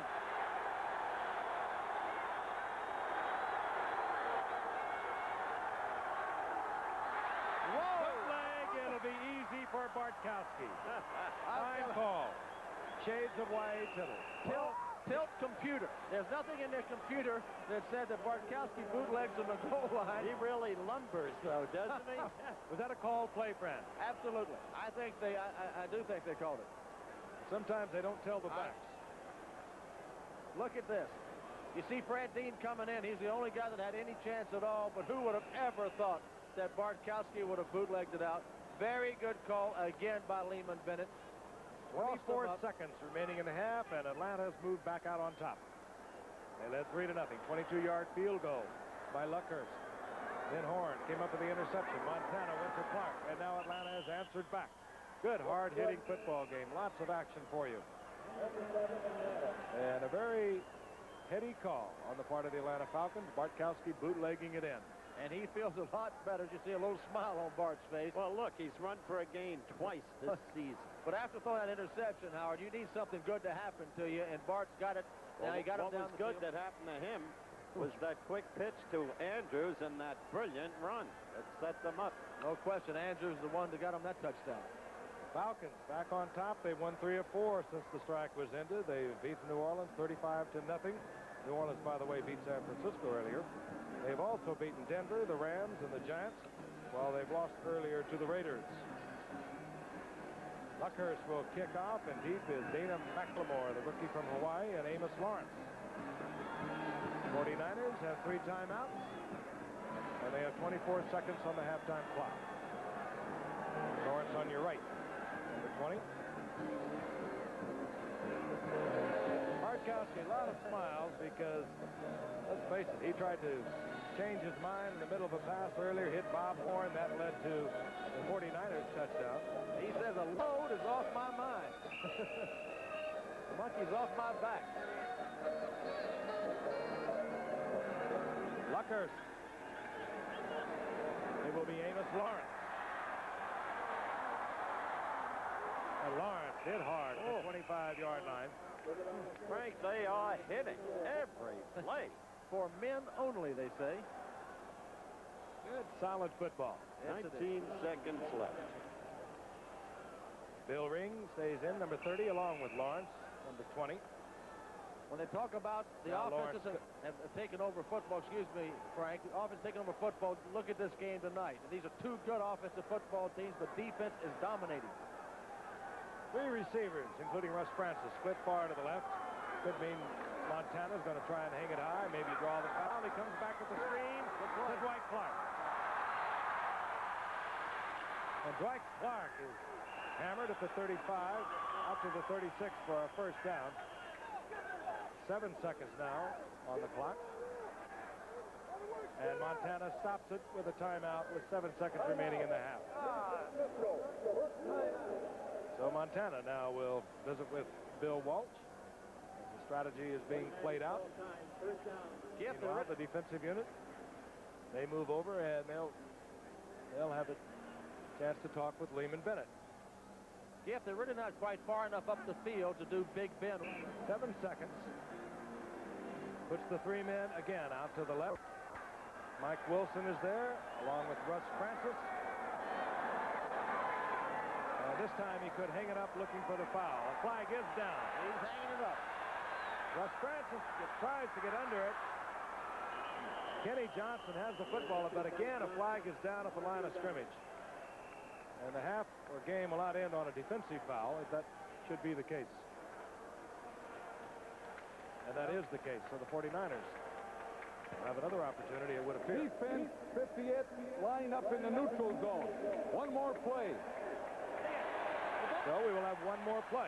And I would suspect we will see something very similar to what we just saw. Jeff, I think you will. And the theory of this play is that when you throw the ball down the field, 3 receivers running down, you want one receiver to go up for the ball and tip it. The other 2 stay on the ground and try to get the rebound. Or draw the defensive foul and be in position to add a field goal with the one play. That's what we're looking at. Ahead of us, Buffalo against Miami coming up on the 27th, and then we'll close out with Dallas at Minnesota. The way it's shaping up, they could all be very meaningful. Tell you, that Vikings team that you have left behind long since is a tough team. They are a good team, and they've been playing good offense the last few years, but this year their defense is playing better than it has probably since the old Purple Gang dominated. The next 2 games are against the Jets and Dallas. They got their work cut out for them, but they had a big game today against Detroit in the Dome, which Detroit wins a lot of those games, but not today. Could be the last play of the half. Going the other way, Jim. Hanging up high. Clark is over there. And incomplete, and that should expire the first half, and indeed it does.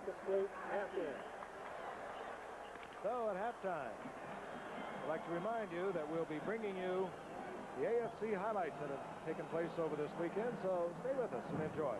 To go on their own 31. Paul McDonald back to pass. Suddenly, surrounded by 3 Steelers, loses the football. Donnie Shell, 31, recovers it. The Steel is now ready to strike. 3rd down and goal to go on the 6 of the opponent. Bradshaw had a terrible day. 2nd week in a row, 12 out of 39. Finally hit Stallworth, touchdown. The Steelers led it 7-3. Looking on from the sidelines, the man who through the years has carried Cleveland so effectively, Brian Sipe. Had he started, it would have been his 72nd consecutive game. But no, it was McDonald's day, because in the 3rd quarter, watch Donnie Shell stumble. Number 31, Ozzie Newsome, went out on the 1-yard line. Johnny Davis, the ex-Tampa Bay Buck, bought in for the touchdown, and Cleveland had it. They finally won it 10-9.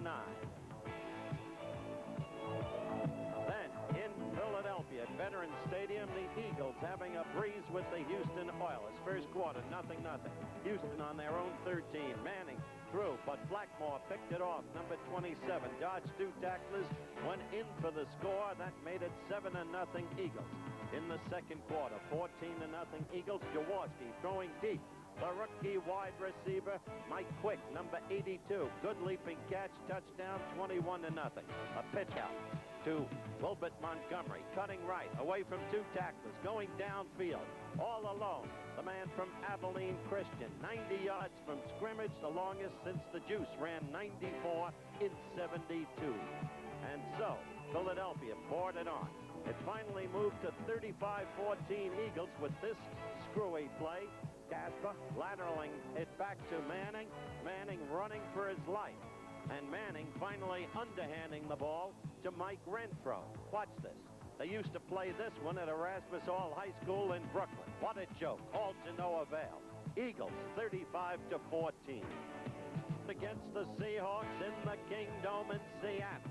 3-0 New England, 2nd quarter. 53 seconds left in the half. Steve Grogan passing downfield to Morris Bradshaw. Pulls it in. Goes all the way down to the 3-yard line. And then, 3 plays later, 3rd and goal from the 5. Steve Grogan again to another X-Raider, Mark Van Eeken. Touchdown, 10-0 New England at the half. It became 13-0 4th quarter. Zorn looking downfield, trying to strike. Leaping interception by 40 Mike Haynes. New England, 16-0 final. Then, at Mile High Stadium in Denver, the Chiefs against the Bronx. But a day to honor the now retired Craig Morton, age 39, with his 3-year-old son, Mike. And Steve DeBerg on the first play of the game, breaking quarterback Bert Jones' record of 17 consecutive completions with one to Dave Preston. Kansas City led 3-0 second quarter. 3rd down and 7. DeBerg back to pass. But the ball picked up by number 44, Eric Harris, going down the right sideline. Now watch him cut in beautifully, and that enables him to go in for the score. So Kansas City led 10-0. Then Jeff Gossett, Kansas City. The score 10-6 KC, 4th and 15. And he punts to Rick Upchurch. Here's the remarkable veteran doing his trademark thing. 4th round draft choice, once from Minnesota. Upchurch breaks it all the way. Touchdown, 13-10 Denver, and he tied a record for most punt returns for TDs at 8. Then Bill Kenny striking, hitting Al Dixon. Touchdown, 17-13 Kansas City. They went on to build a 23-16 lead. And then a red-hot Kenny found a fellow wearing 88 named Carlos Carson, 33 yards. Touchdown. Chiefs won it 37-16. Then, terrific game. Tampa Stadium, Bills against the Bucks. Second quarter action. Bills leading 6-0. Bucks have the ball on the 2-yard line of the Bills. The flow goes right. But Williams looking to throw left. And he hits the rookie, Melvin Carter. Touchdown. Tampa Bay led 7-6. In the third quarter, Tampa Bay was leading 10-9.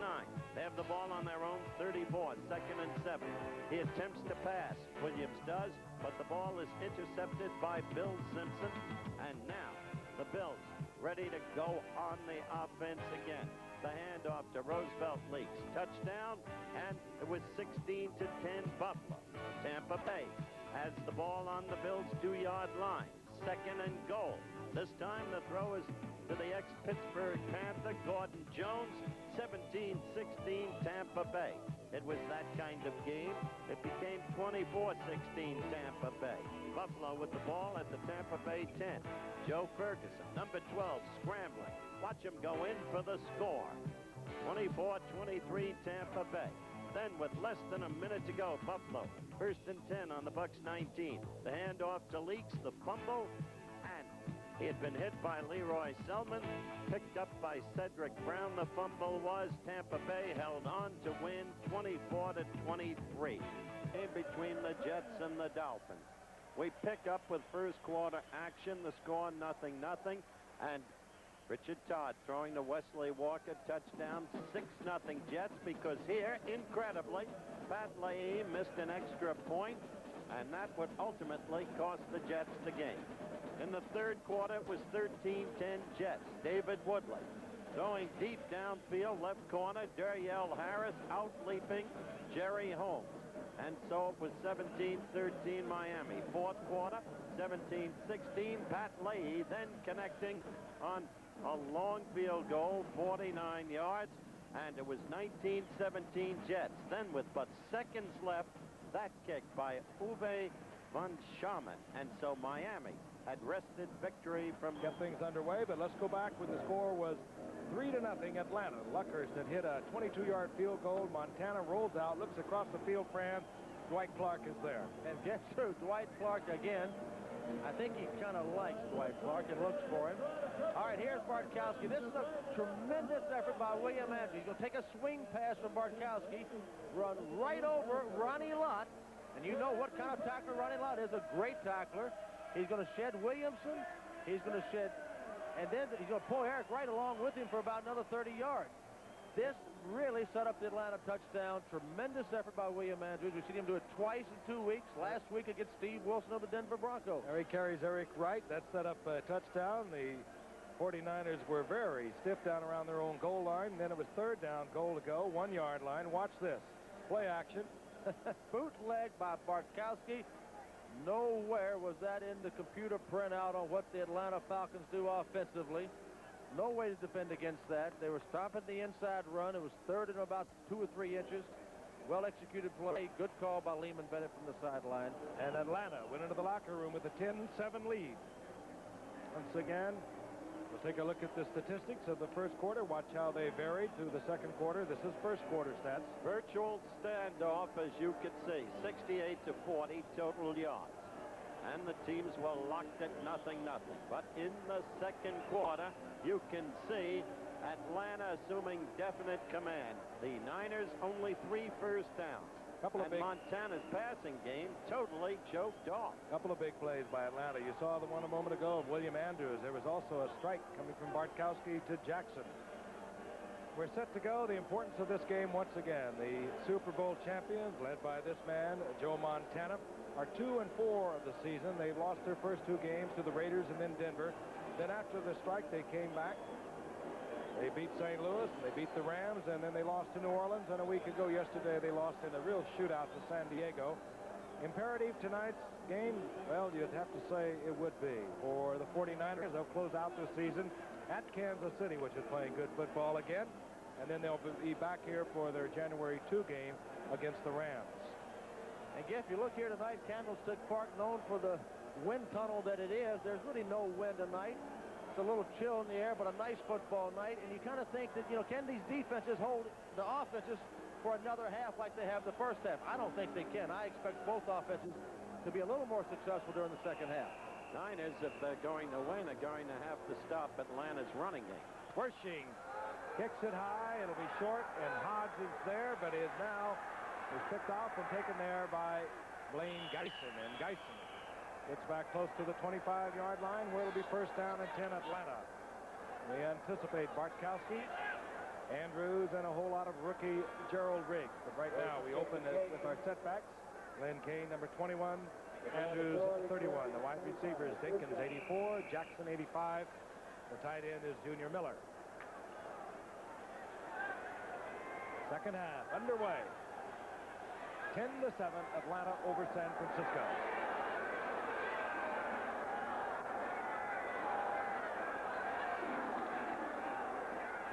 Andrews, not at the line of scrimmage, squeezes out perhaps 3 yards.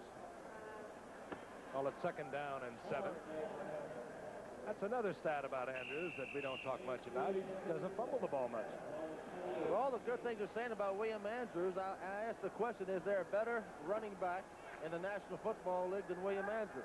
If there is, speak up.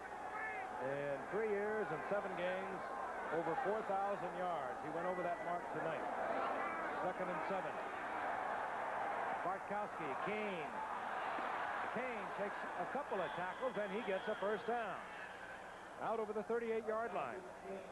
Lott finally got him down, but not before Lynn had bounced off 2 others. He bounces off Keena Turner for one. Ed Judy for another. Here it is. Bartkowski now doing something he really doesn't like to do, but the 49ers are forced to do. Threw it to Lynn Kane short. Hacksaw Reynolds misses him. Keena Turner bounces off. Judy bounces off, and Lott finally gets him down. Let me quickly note, because the 3 of us feel deeply about this, Hacksaw Reynolds is playing with a great deal of heartache tonight. Within the past week, Mr. and Mrs. Earl Reynolds in Cincinnati lost their son, Bill. He, of course, Hacksaw's brother. And our deepest sympathy goes from all of us at ABC Sports to the Reynolds family. Atlanta with the first down and 10, their 38-yard line. That's Kane adjusting to the wide receiver position. This is Andrews, finds an opening on the right side and turns those big legs up and down. It gets to the 45 for a gain of about 7. It'll be second down and 3. Well, he had a lot of injuries down there at Auburn, and Howard touched on it already. There were Joe Cribbs and James Brooks to consider. And he blocked for him. But that's an amazing thing. 15th running back picked in the draft. Got him in the 3rd round. And they got a pearl. Second and 3.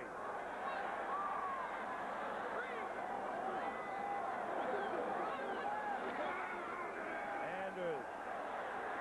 And Andrews close to a first down, and he did it on his own once again. He just churns his way, doesn't he? And that's what the Niners have got to stop if they're to get control of this football game. Well, he's got his Falcons running game. His shoulders are squared up down the field. He runs very low. He's got huge thighs. He's got tremendous determination. He's some kind of player. Howard touched on earlier the defensive unit of the 49ers struggling not only with injuries, but things that Bill Walsh, their coach, can't quite figure out. They, of course, missed Ford a great deal. They're missing Willie Harper, is not in action tonight. And they have their hands full with the Atlanta Falcons. First and 10, 49-yard line. Andrews once again. Andrews refuses to go down until he comes close to another first down. Finally, Dwight Hicks wrestles him to the turf. Now, Howard, you notice the difference in strategy from the Falcons this year from last year. As you watch William Andrews again, they're going more to a ball control game. They're not depending on the long pass down the field, which is a low percentage play. This also helps their defense. They love to see the offense keep the ball like this. All of this is true. And every first down play in this drive, it's been Andrews setting them up.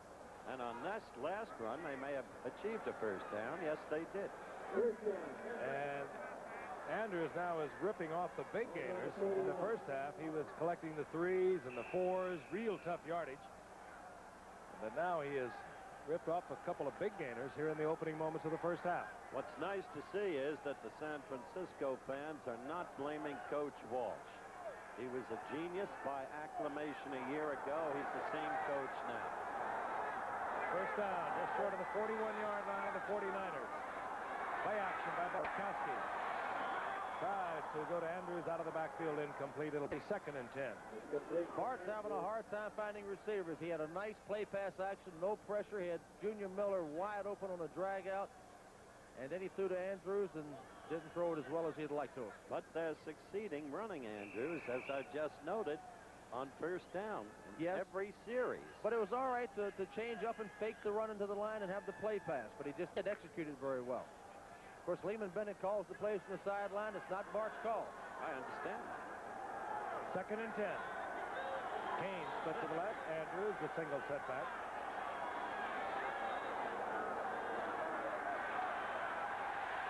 Bartkowski can't find a receiver, and he'll go down at midfield.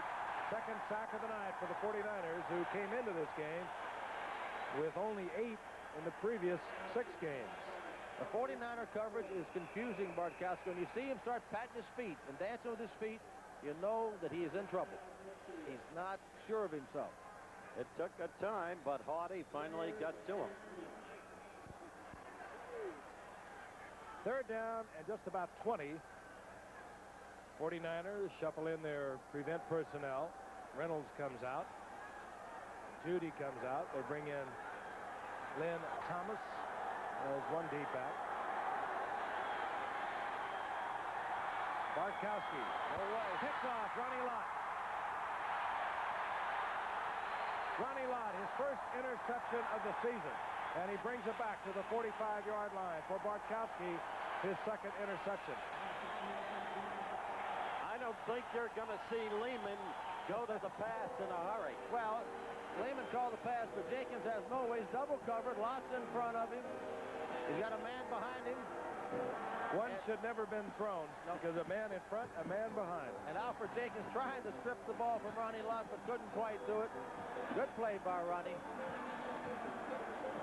And the 49ers trailing by 3. Good field position. Their own 45-yard line will be back with the action. 4 minutes on their drive when Bartkowski threw the ball to Ronnie Lott and the 49ers get the turnover. They have a first and 10 at their 45-yard line. Montana gets out of trouble. Looks for Clark. Finds Dwight Clark inside the 40-yard line. First down, San Francisco. And Montana doing his thing. I mean to tell you he's doing his thing. He ran a bootleg action. He had pressure. He stepped away from the pressure, kept his poise. Many people can get away from the pass rush, but don't keep their poise to throw it down the field. There's Clark, who's always open, finds an open spot, slides around. Montana finds him. And Clark complained vigorously about the hit inflicted upon him. To no avail. 39-yard line, first down San Francisco. They trail by 3. We're in the third quarter. This is Bill Ring, and he is hammered. Gets maybe a yard. Captain Crazy. Captain Paul Brady Kuykendall. Kuykendall. What a game he is playing. That's the difference of defense this year from last year. Speaks for itself. But last year, they were averaging twice as many sacks per game as they were this year. If you're not getting sacks, you're not getting pressure on the passer. If you're not getting pressure on the passer, you are not going to be able to get interceptions. Of course, that was 16 regular season. Now, that was a per-game average I was relating. Twice as many last year in the per-game averages this year. Green got a couple. It's 2nd down and 8. Clark has 5 receptions now. Montana, he does not have a receiver. They were all on the left side of the field, and he takes it out of bounds. What a slick customer. He's great. But gotta admire him. it was a mistake by the receivers. Gift made a good point. He was running to his right. All his receivers were on the left. When they see him running, they got to run toward him. And that they didn't do that time. Once again, Montana has a 3rd and long situation as the Atlanta defense has stiffened. 3rd down and 9. Aldo Nehemiah stays in the game. Now split to the left, number 83. Russ Francis is in there, 81, bottom of your screen. Looking for the screen, and in and out of the hands of Amos Lawrence, incomplete. A lot of pressure on Montana. It'll be 4th down and well outside of field goal range for Wershing, and out comes the punting unit. You see who was over there, Francis? Kuykendall. That's right. Well, it looks like one of the offense and the other is going to take control of the game. Atlanta moved for a few first downs. San Francisco back, but that both defenses are making big plays when they have to and not letting them get too close. It's a throwback to the old days of pro football. Low scoring, hard hitting. Defense playing the predominant role. Miller hangs it high, should catch the end zone, and it does. So it will come out to the 20-yard line, and Atlanta has the football back once again. Lehman Bennett, final instructions to Bartkowski, and we'll be back at Candlestick Park in a moment. Rushing and receiving. 49ers running backs. 1st down and 10. 20-yard line, Atlanta. They were controlling the opening moments of the second half on the ground. Let's see if they return to it. Lynn Kane. And Lynn Kane. Good pickup out over the 25. Gain of about 8. Upset there by Jack Reynolds. It'll be 2nd down and 2. They continue on the ground to pound out major first down yardage. During the second half, the start of the 3rd quarter, we've seen the Atlanta offensive line for the first time tonight start to dominate the San Francisco defensive line. However, they've already lost another defensive lineman by injury. Lawrence Pillars is out with a concussion. 4-man front for the 49ers on 2nd down and 2. Flag fly as Andrews zips through a hole on the right, but again, flags are down.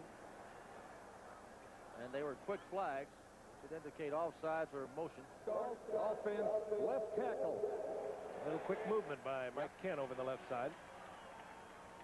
But there again, there was room for Andrews to run on the right side. Ball start, left tackle. This looks like the team that had Dallas beaten in the playoffs 2 years ago when Dallas made the remarkable recovery to win the game. And after that, a 1.5 year sabbatical for the Atlanta team. They didn't play like that the entirety of last season. 2nd down, 7 following the penalty.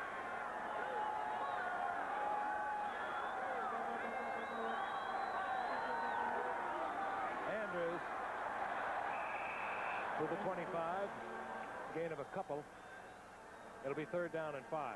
Got to gang tackle that man. Well, you do. And you look at Lehman Bennett's play call, and now, after running so well to start this quarter out, being so unsuccessful with the pass, he's a little scared of the pass now. He's going to the run more often.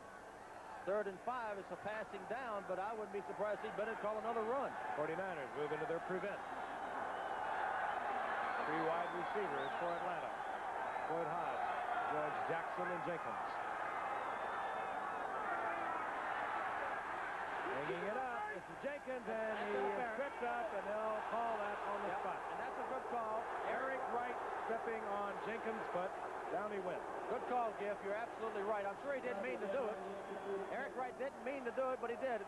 Jenkins has him beat a little bit here. He had no deep help. He had him by himself. He knew it. He's trying to run with him, but Jenkins can fly. And right in there, he tripped him up. Inadvertently, but it was a trip. And the first down is at the 49-yard line. That's the break. Yep. The Falcons needed. The 49ers' first penalty of the night. A 23-yard one. That gives Atlanta the first down at their own 49-yard line. We have 7:53 remaining in the third quarter. Atlanta remains on top 10-7. And Howard, Atlanta still hasn't solved the 49er pass defense. And more specifically, Bartkowski hasn't solved it.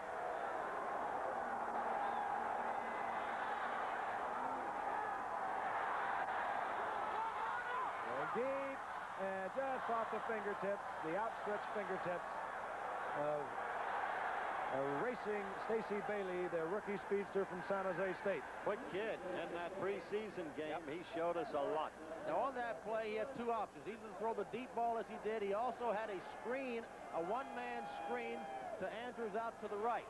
The one-man screen was wide open, as is always the case when he threw the ball down the field to try to get the big hit. 7:47 remaining in the third quarter. Second down and 10. Kane split to the right, out to the left. Jenkins and Jackson.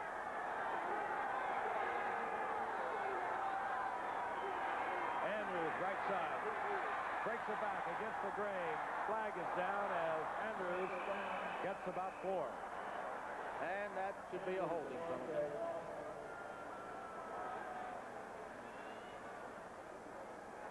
49ers 2 and 4 desperately need tonight's game. And it'll be marked off against the Atlanta Falcons. And while they mark it off, we want to remind you about the Gator Bowl, the Sugar Bowl coming your way. Pat Howell holding for Atlanta. Second down and 20. Prevent defense for the 49ers. The defense that Bartkowski has not been able to unravel. Pulls away from center and flops on it. And it'll be lost again back to the 31-yard line, where it will be third down and about 28. Atlanta is totally confused with the 49er prevent defense. That time, Bart took a lot of time at the line of scrimmage. He didn't like what he was seeing. He was trying to audible to something else. His thoughts were somewhere else, and he dropped the ball going back. Well, the basic point is that they had great field position after the penalty call in their favor, the interference call on Eric Wright, and they didn't capitalize. And they didn't capitalize for the first down. They tried a 50-yard pass. Jackson goes out to the right. Out to the left is Jenkins, who's joined there by Floyd Hodge. 49ers with 4 men down. Draw play to Andrews. And Andrews with a nice gain, far short of the first down, moving out to the 42. We'll see the punting unit for the Falcons. Now, some people might question that call. However, I think it was a proper call by Lehman Bennett, a good call. They weren't going to pick up the first down passing. They got some more room, establishing field position, which is going to be important, and give the kicker a little room, and he hasn't been all that great kicking tonight.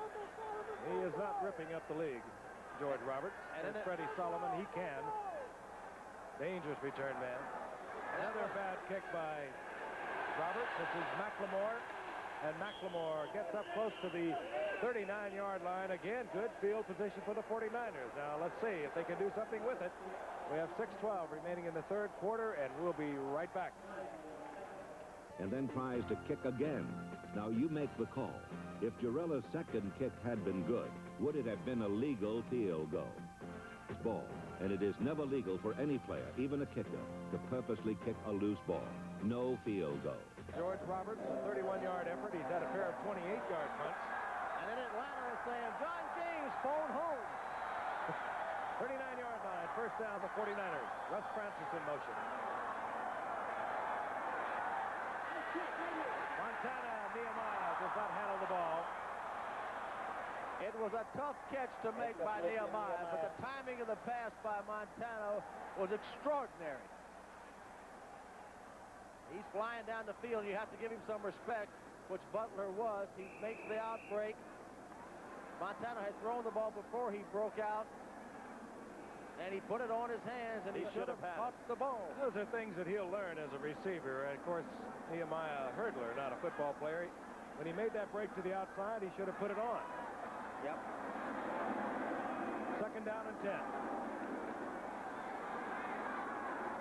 Montana, he'll be sacked at the 33-yard line. First man in there, Joel Williams.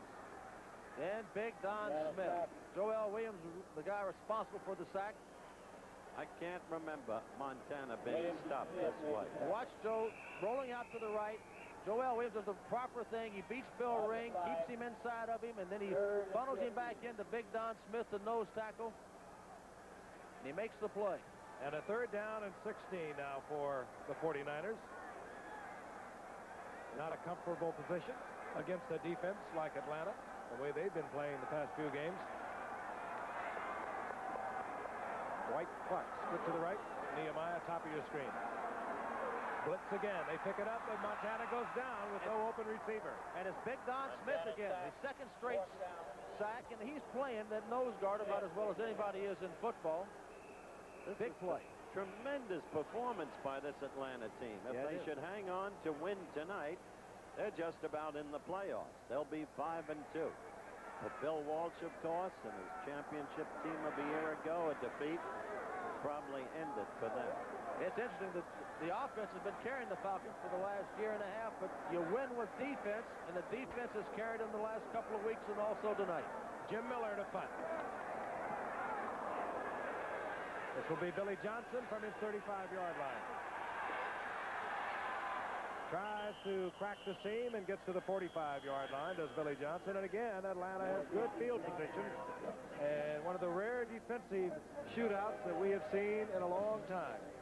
3-point lead, Atlanta. Remains in the third quarter. Atlanta has the football, their 46-yard line. The yards 270 to 79, but only a 3-point lead for Atlanta. We still have a ball game. A lot of football remaining. Two hard-hitting teams. Desperate time for the 49ers. They're 2-4. Andrews breaks it back.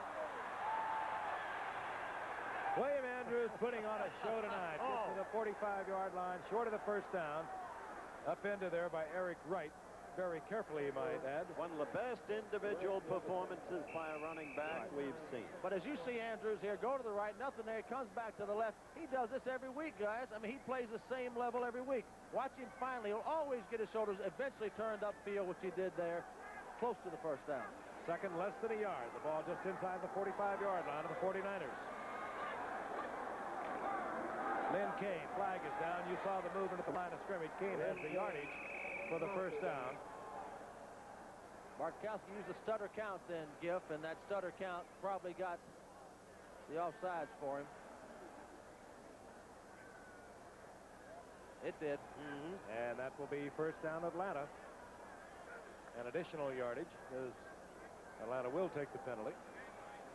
The last two times Atlanta's been here, they have thrown the ball on first down. I doubt that they'll do it again. Defense offside, 90. Mike Clark being caught with the stutter count of Bartkowski. Out to the right goes Jackson. Jenkins to the left.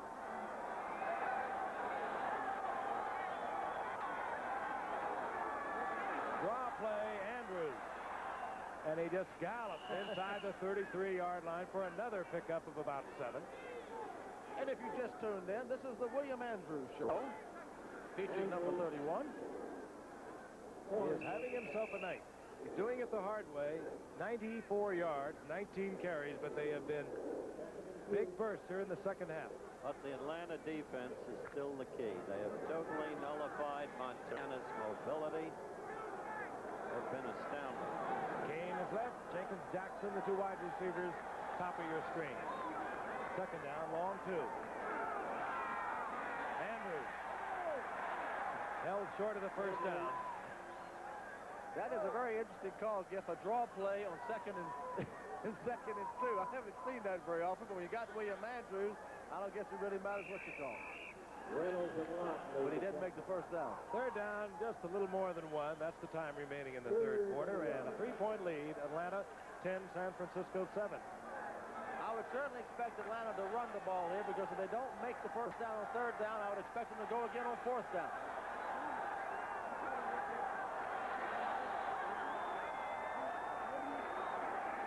Andrews will be dependent upon where they mark it. Moving right behind Thielman and Van Note, the veteran center. And First down, Atlanta. Pretty good serve by the middle of the Atlanta line that time. And that defense of the Niners has been out there so much of this third quarter. Fatigue has to set in. Well, what's going to happen now? Who's Atlanta going to give the ball to, Howard? Number 31 is on the sideline. He has walked off for a rep. They got Bo Robinson in 33 to replace him. 29-yard line.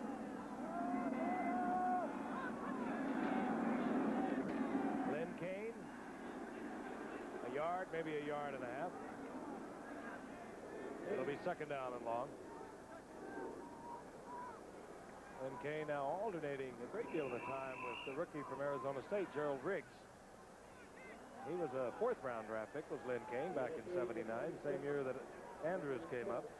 If Old Kane is a squirmer, and he doesn't look like he gets much yards. And that time, it looked like he only got a yard, but he squirmed for another couple, maybe 3 yards. Wallace second down and 7.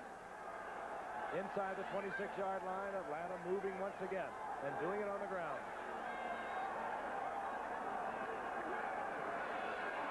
To the outside, and it is Bo Robinson. And he is up there again, close to a first down, but they mark it now back close to the 20-yard line, so he will have less than a yard for the first. A weary San Francisco defensive.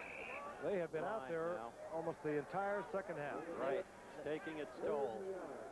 Bo Robinson, who just ran the ball, number 33, was cut by the Detroit Lions last year. The Falcons picked him up, and he's been a good acquisition for them. He's a starter with Detroit until Billy Sims arrived. All right, third and 1. Less than 1. Watch out, Williams. And that's going to be close. Good effort by the 49ers front. They really stuffed that up. As we have noted, the 49ers are a great defense in short yardage situations. And they were there again. I think they stopped him short of it, Frank. It looks that way. And on the sideline for Lehman Bennett, decision time, and I believe he is going to send out Mick Luckhurst. Well, I don't know. Now he brings him back. He had him halfway out on the field. I think they're just waiting for the measurement, and then they're going to bring in Luckhurst. But if it's close, I would not be surprised to see him go. Meanwhile, a 49er is down. That's Jeff Stover, 72. The rookie out of Oregon. They just can't afford any more injuries. Well, it's about 4 inches to go for a first down, Jeff. I would not be surprised to see Bennett go for it, and I think that'd be the proper thing to do. Well, he'll have time to talk it over. Let's take a look at it again. This is how William Andrews looks at it. How Hacksaw Reynolds looks at Andrews. It's not much in there. Everybody's stacked up. My goodness, somebody's got 72 in the chin. Stover is number 72. He is the injured 49er, and he was right at the bottom of that pile up there working on the left side of his leg. No penalty call, huh? They couldn't see that. In the meantime, Ronnie Lott was in on that tackle. Yes, he was. As they look at the injured player, the way they're stretching that out, I could speculate that he might have a cramp in his leg. Well, tomorrow night, there you are, Cincinnati versus San Diego. Kenny Anderson against Danny Fouts. That should be some shootout you guys are going to be at tomorrow Interesting, night. both those quarterbacks having their Bill Waltz connection. Yep. Cincinnati with a balance in its power, both offense and defense. Beautifully put together team. San Diego, so offense-minded. Fouts, remarkable last week here against the Niners. Had an unbelievable game. He really did, but San Diego still hasn't proven they can play defense well enough to win in the playoffs or to win a championship. And you win with defense. As great as Dan Fouts is, he's got to have some defensive help. He kind of made that point. Stover making his way to the sidelines, and it is a relief to know that it does not appear to be anything damage to the knee. And Atlanta's We'll going get a for it. report. It's fourth down, and they bring Luckhurst off the field, and they're going to go on fourth down. I think it's the right decision, Jeff. Make it or not, it's the right decision. Andrews gets it easy down close to the 15-yard line. Heading into the final seconds of the third quarter.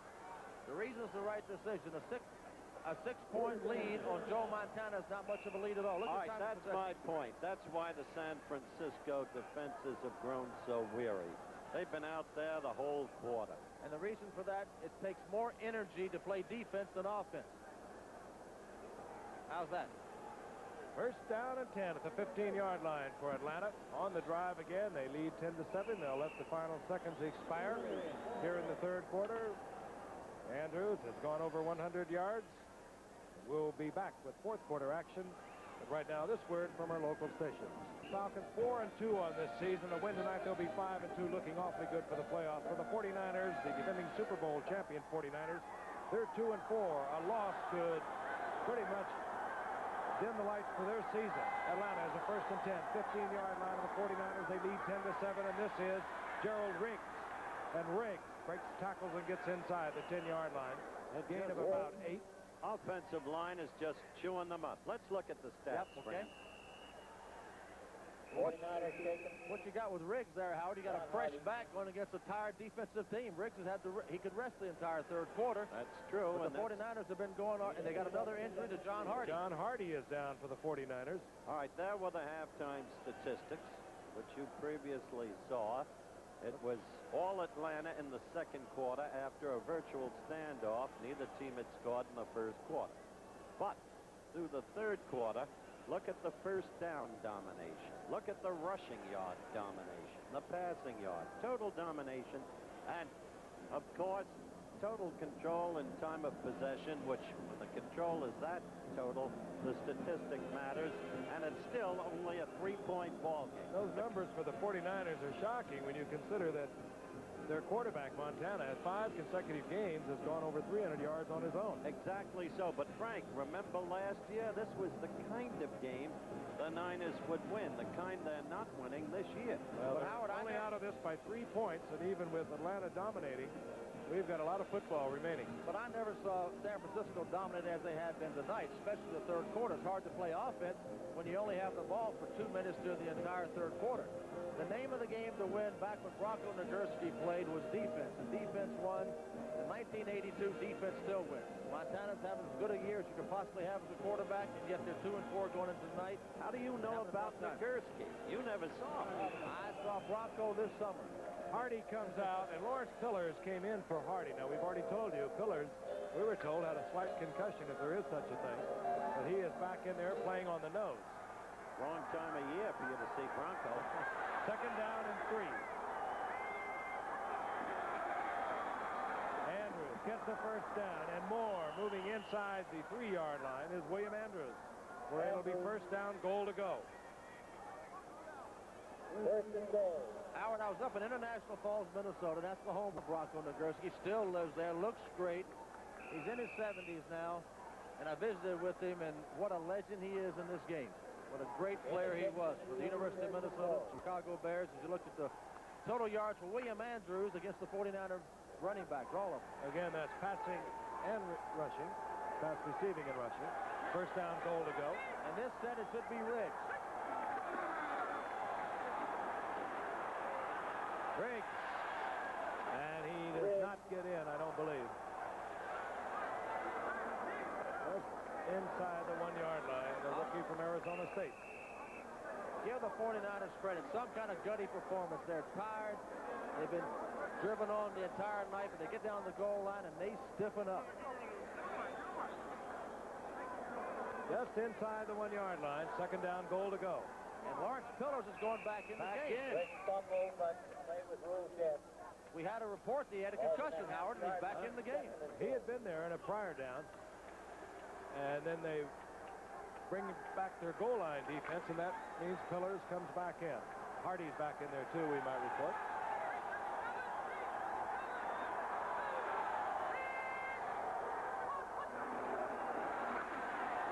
Riggs, touchdown, Atlanta. Well, Ronnie Lott made some play, though. He came around the corner and got a piece of Riggs and almost made the play. But he did break the plane. Yes, he did. 54-yard drive and 11 plays. Gerald Riggs, man who averaged 6 yards a carry in his Pac-10 senior year at Arizona State. Gained just about 900 yards, but Atlanta spotted him. Perfect pro.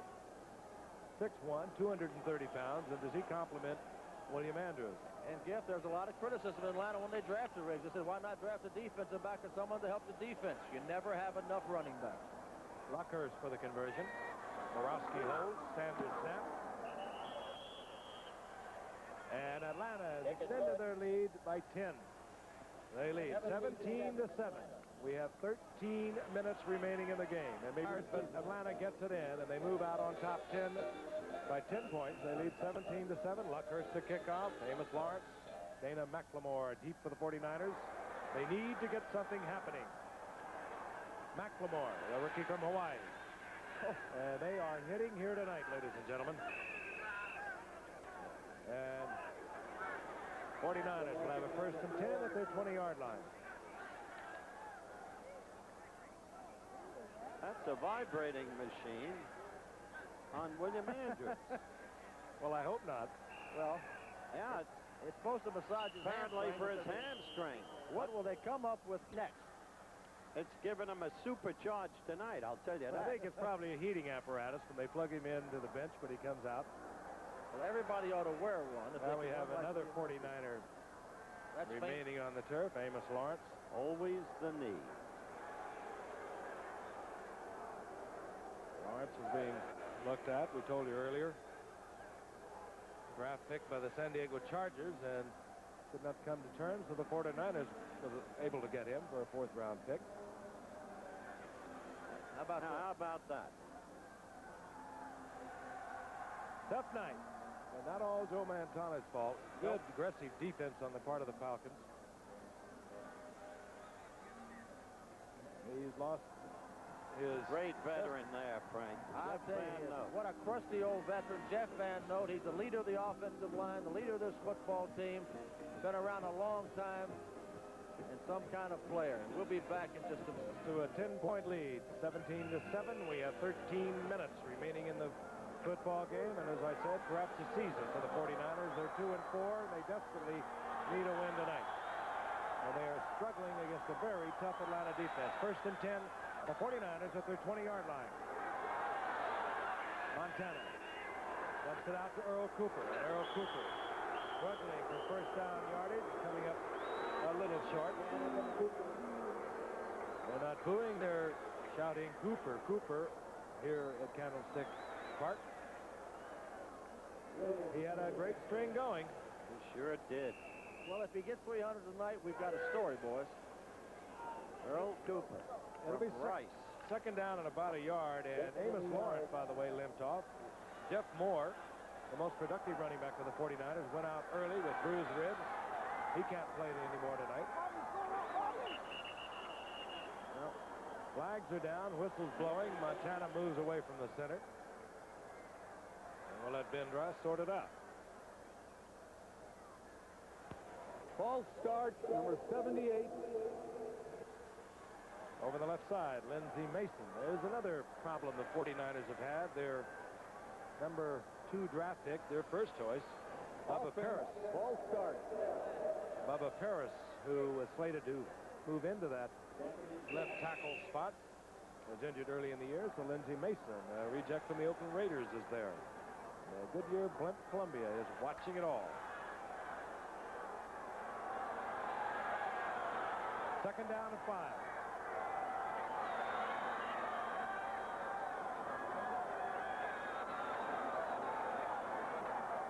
Montana, Russ Francis, and Russ Francis hit hard by Al Richardson. I believe that's the first pass Francis has caught tonight, isn't it? That's his first. You know, since coming over here, the trade with New England, he really hasn't been a factor on this 49er team yet. It just hasn't, he hasn't worked into the offense enough yet. And that time, he came up short of the 1st down. Russ was out for 1 year, and the 49ers gave up a 1st-round draft pick and a 4th-round draft pick to bring him back to football. 3rd and less than a yard. 17-7. Atlanta over the 49ers. 12 minutes remaining in the game. Ring gets the 1st down. Out close to the 33-yard line. It'll be 1st down and 10, 49ers. They need something to give them a spark. They're not out of this game, but they need a big play. They need a 20 or 30-yard play to kind of loosen them up and get the cobwebs out and get them going. Amos Lawrence has a bruised knee. That's why he went off. And I mentioned the Jeff Moore, bruised ribs. The two Williams, Vince and Newton Williams, running backs for the 49ers. They were unavailable tonight. And it's open. Right Clark drops the ball, and I believe Atlanta will have it. Yes, they do. Atlanta's football. That should break the camel's back. Well, Joe had a lot of time then. He capitalized on it. Clark does that, but rarely. Kenny Johnson hit Dwight Clark, popped the ball loose. Bob Glazebrook came up with it. 42-yard line of Atlanta. You watch Clark against Kenny Johnson. He just runs a fake. Kenny Johnson slipped. Clark is wide open. He gets the big play that the 49ers wanted. Comes in and he strips the ball by Glazebrook, I think. And tough luck for the 49ers. Atlanta gets the turnover. Good field position. They'll be just beyond their own 41-yard line, and we'll be back in just a moment. Clark, string going. He sure did. Well, if he gets 300 tonight, we've got a story, boys. Earl Cooper. It'll be Rice. second down and about a yard, and Amos Lawrence, by the way, limped off. Jeff Moore, the most productive running back of the 49ers, went out early with bruised ribs. He can't play anymore tonight. Well, flags are down, whistles blowing. Montana moves away from the center. And we'll let Ben Russ sort it out. False start, number 78. Over the left side, Lindsey Mason. There's another problem the 49ers have had. Their number 2 draft pick, their first choice, Bubba Paris. False start. Bubba Paris, who was slated to move into that left tackle spot, was injured early in the year, so Lindsey Mason, a reject from the Oakland Raiders, is there. Goodyear Blimp Columbia is watching it all. Second down and 5.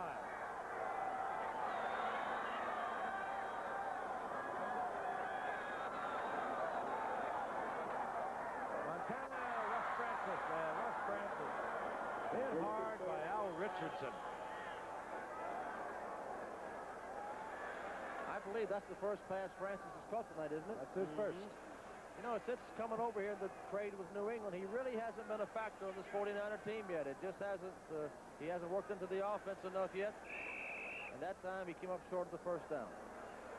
Russ was out for 1 year, and the 49ers gave up a first-round draft pick and a fourth-round draft pick to bring him back to football. Third and less than a yard. 17-7. Atlanta over the 49ers. 12 minutes remaining in the game. Ring gets the first down. Out close to the 33-yard line. It'll be first down and 10, 49ers. They need something to give them a spark. They're not out of this game, but they need a big play. They need a 20 or 30-yard play to kind of loosen them up and get the cobwebs out and get them going. Amos Lawrence has a bruised knee. That's why he went off. And I mentioned the Jeff Moore, bruised ribs. The two Williams, Vince and Newton Williams, running backs for the 49ers. They were unavailable tonight. And it's open. Right Clark drops the ball, and I believe Atlanta will have it. Yes, they do. Atlanta's football. That should break the camel's back. Well, Joe had a lot of time then. He capitalized on it. Clark does that, but rarely. Kenny Johnson hit Dwight Clark, popped the ball loose. Bob Glazebrook came up with it. 42-yard line of Atlanta. You watch Clark against Kenny Johnson. He just runs a fake. Kenny Johnson slipped. Clark is wide open. He gets the big play that the 49ers wanted. Comes in and he strips the ball by Glazebrook, I think. And tough luck for the 49ers. Atlanta gets the turnover. Good field position. They'll be just beyond their own 41-yard line, and we'll be back in just a moment. Clark. Atlanta, first and 10. The ball just over their own 41-yard line. They've run the ball exceptionally well here in the second half. This is Gerald Riggs. Riggs maybe too deliberate, looking for the opening. I think the whistle had blown. There is a scramble for the ball. I I don't know, but I'll tell you, you got to give the 49er defense credit again. They came up and just stuffed the run. They have now another injured That's player. Fred Dean. That is Fred Dean Red is Dean down. shaken. This defense of the 49ers is bruised and battered, Howard, but they continue to fight. Fred Dean. Difficult year. And coming off such a great year a year ago. Difficult. Just absolutely spectacular. 12 sacks a year ago, 2 this year, and now the injury. We'll be back. Being attended to on the field. I tell you what's a major problem for the 49ers for next year. And that is they don't have the draft choice. The team that next year must be watched in the draft is San Diego. They are absolutely loaded with draft choices. Let's watch it on the left side of the screen. Fred Dean, 74, will be coming in to try to tackle Riggs. You'll see the injury. There he is. He's tackling Riggs.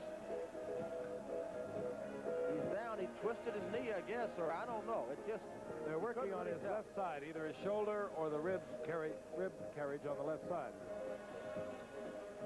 Look here at Atlanta. 21 runs on first down. Not much balance between pass and run, but there again, Lehman Bennett's trying to establish more of a ball control team and not depend on the big play. He's done that tonight, and so far it's paid off for him. Well, the run has worked all night. Well, last year he was a big play offense, Andrews and it didn't work. Crusher tonight. The point I was making, Frank, as you well know, when Fred Dean came over, there resulted a first-round option on the pass at San Diego, and San Francisco picks way down, and San Diego will get San Francisco's first. And they also gave up a second-round draft pick for Fred Dean, but as you said, they'll have an option to, San Diego has the option to exchange positioning. Could be the right shoulder. Yeah, no injury is good, Giff, as you well know, but you're just glad it's not a knee or a leg injury. The upper body can heal better than the legs can, and I'm glad to see it's not a knee injury for Fred Dean. The 49ers struggling both offensively and defensively tonight, trying to stay in the race that will provide 8 teams from each conference in the Super Bowl tournament. Are really losing out on their personnel also. They've lost several players tonight. Second down and 9. This is Bo Robinson. Robinson down the sideline. First down, yardage, and plenty more as he gets to the 41 of the 49ers.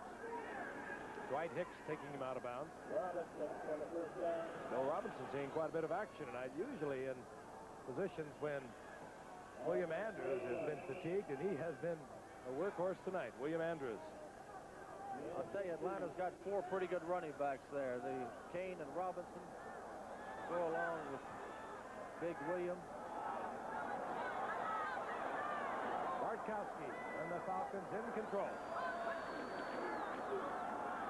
Riggs inside the 40-yard line to the 38-yard line. A gain of 3. It'll be second down and 7. Hardy there defensively for the 49ers. And for Atlanta, as they look ahead next Sunday, they'll be at home to Green Bay, and then their additional game, the January 2 game, will be at the New Orleans Saints, a team that they defeated 35-0 a week ago. You learn fast in this business, as Bill Walsh, who's a veteran coach anyway, always knew. Never expected this year.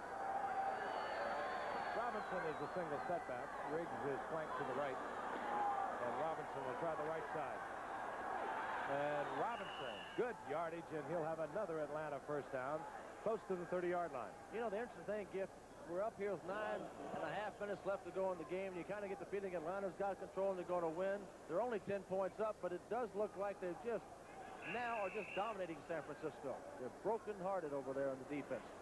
Well, they've been dominating them all night with the run, but now they're really blowing them out. They're really blowing them out. Well, now. they're exhausted. The they third quarter proved that. And they're hurt, and they're beaten, and they're battered, but they still fight. Atlanta looking to move their season's record to 5-2, in a good shape to do so. First down and 10, the ball inside the 31-yard line, and this is Gerald Riggs. Riggs inside the 30 for a gain of a couple. It'll be second down and 8.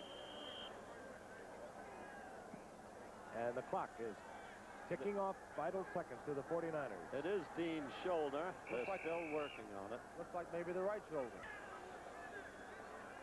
Inside 9 minutes remaining here in the game. 49ers last year were number 2 rated in the NFL defensively. This year, coming into tonight's game, they were 11th overall in just their own conference. Bo Robinson gets down close to the 25-yard line, where it'll be third down and a little more than 5 for the first down. Robinson, as we mentioned, had a couple of good years with the Detroit Lions. That is until Billy Sims arrived, and then he was expendable. And he has not seen that much action, or coming in at night, he'd only carried the ball 9 times. And we're inside of 8 minutes remaining in the game. Jeff Van O gets a little breather, and Eric Sanders comes in. Third down, long 5. Robinson again. Robinson, I believe, short of the first down. Keena Turner was there first defensively for the 49ers. It'll bring up a 4th down. So decision time again for Lehman Bennett. It'll be 4th in short yardage, about a yard. Do you go for it, or do you bring in Mick Luckhurst? Clock is ticking away the seconds. Well, the decision's being made. I think he's going to kick this one. Luckhurst is coming in. Well, if he's successful in the kick, it makes the 49ers have to score 2 touchdowns in the last 7 minutes to win. 8 of 12 of the season. And he can hit for distance, too. We're inside of 7 minutes now. This will be a 39-yard attempt. He's hit twice from 51 yards this season. This one, however, he hooks to the left. And the 49ers will get the football back at their 21-yard line. And I'll tell you, they boys, have 6:50 to go, and they trail by 10. And we still have a football game, Giff. They've done it in the past, but they have been totally ineffectual tonight against the Falcons. We'll be back, and we'll see. The 49ers a loss tonight, and they'll drop to 2-6, not mathematically eliminated from the 8 teams that will move into the playoffs from their conference, but in deep trouble. On first down, Montana rush Francis out over the 40-yard line for the first down to the 43. Well, it's interesting. All of a sudden, Atlanta's gone to a 3-man rush, which cannot pressure Montana. He had time to throw. He found a big tight end rush, Francis, and it's a big gain for him. 22-yard pickup, first down, 49ers. Now they race the clock. Plenty of time, however, 6:23. They've got plenty of time. They get a touchdown in. All they need is a field goal to tie it.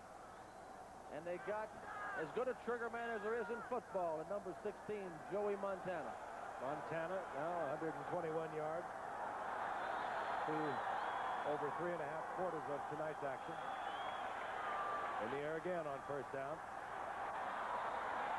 Dwight Clark, first down once again. And there again, Atlanta still goes with a 3-man rush. A little more pressure, but Montana still got it off. I love this crowd, too. They saw so many heroics from last year. They're looking for another one tonight. Yes, they've grown to expect it from Montana. That's the second time tonight Clark was missed. Pelty was cheap-shotted, in this case, by young Bobby Butler from FSU. And Joe Montana, Giff, hurt his left leg a little bit. He's limping a little bit on it. Clark, 7 receptions, 83 yards, first down inside the 42-yard line.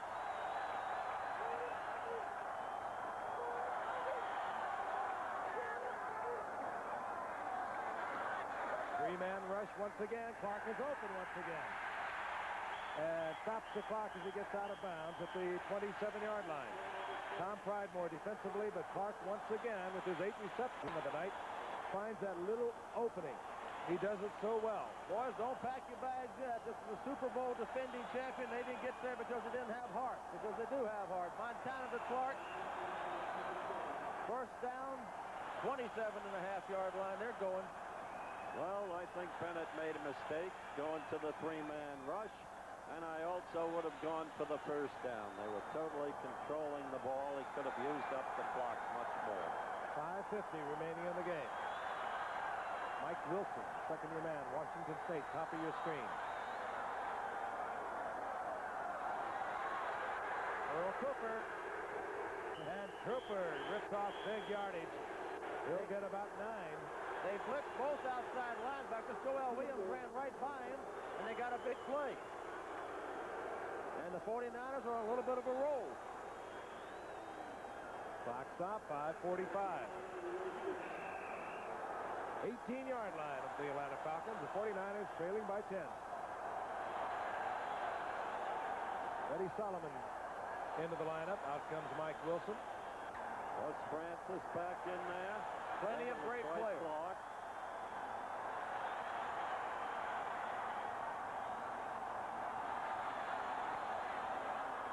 Second and 1. There's movement, and over the left side, they're saying They're pointing at that Francis. Russ Francis had drawn them off. Doug Rogers, rookie from Stanford. And the rookie from Stanford made a smart play. If they give it to him, they're Offsides Atlanta, and well. Doug Rogers was maintaining that Russ Francis had moved and pulled him off, but it will be marked off against the Falcons. That will be a 49er first down. And Doug Rogers happens to be right. He made a very smart play. Contact. The tight end can move. First down. Not too smart. The tight end can move forward. Interesting. First and 10. 13-yard line. 49ers struggling all night, trying to get back in it. Freddie Solomon, intended receiver. Good defensive play. Butler. Bobby Butler was riding Solomon all the way. Did not make the contact. No flags. Good play by Butler. Some kind of hit by Butler here, but Montana threw a perfect strike, didn't he? Look at that. Great play by Butler. Well, he's improved a great deal, Butler. He had a difficult rookie year, you'll remember. They took obvious advantage of him again and again and again. But now he's got confidence. Solomon out. In comes Mike Wilson. And two tight ends. Russ Francis, Easton Ramson are in there for the 49ers. Second down and 10. 5:40 remaining in the game. Roll to the right. Cooper just inside the 10-yard line. It will be third and long yardage. And what Atlanta's got to be careful of is Montana rolling to the right. As you know, he's got the capability of rolling to the right, throwing back to the left. Got great vision on the field. He's already done it once tonight for a touchdown. They mark it at the 9-yard line, so call it third down and 6. Seconds ticking away here at Candlestick Park. Wilson back in. All right. Along with Dwight Clark, the tight end Russ Francis on the right side of Joe Montana. Crowd on their feet. Montana to Clark, and almost picked off. Kenny Johnson made a good play. Now, fourth down decision. You can kick the field goal where a touchdown would tie the game, send it overtime, or you can go for the 7. They're going to kick the field goal. Out comes Wershing. Good decision by Bill Walsh.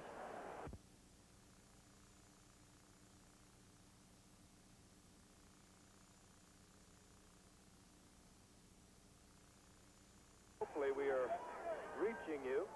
I do not know whether you're getting picture or not now. It's beginning to come back on our monitors. But again, if you were not with us, Ray Wershing missed from a 26-yard field goal, hit the crossbar.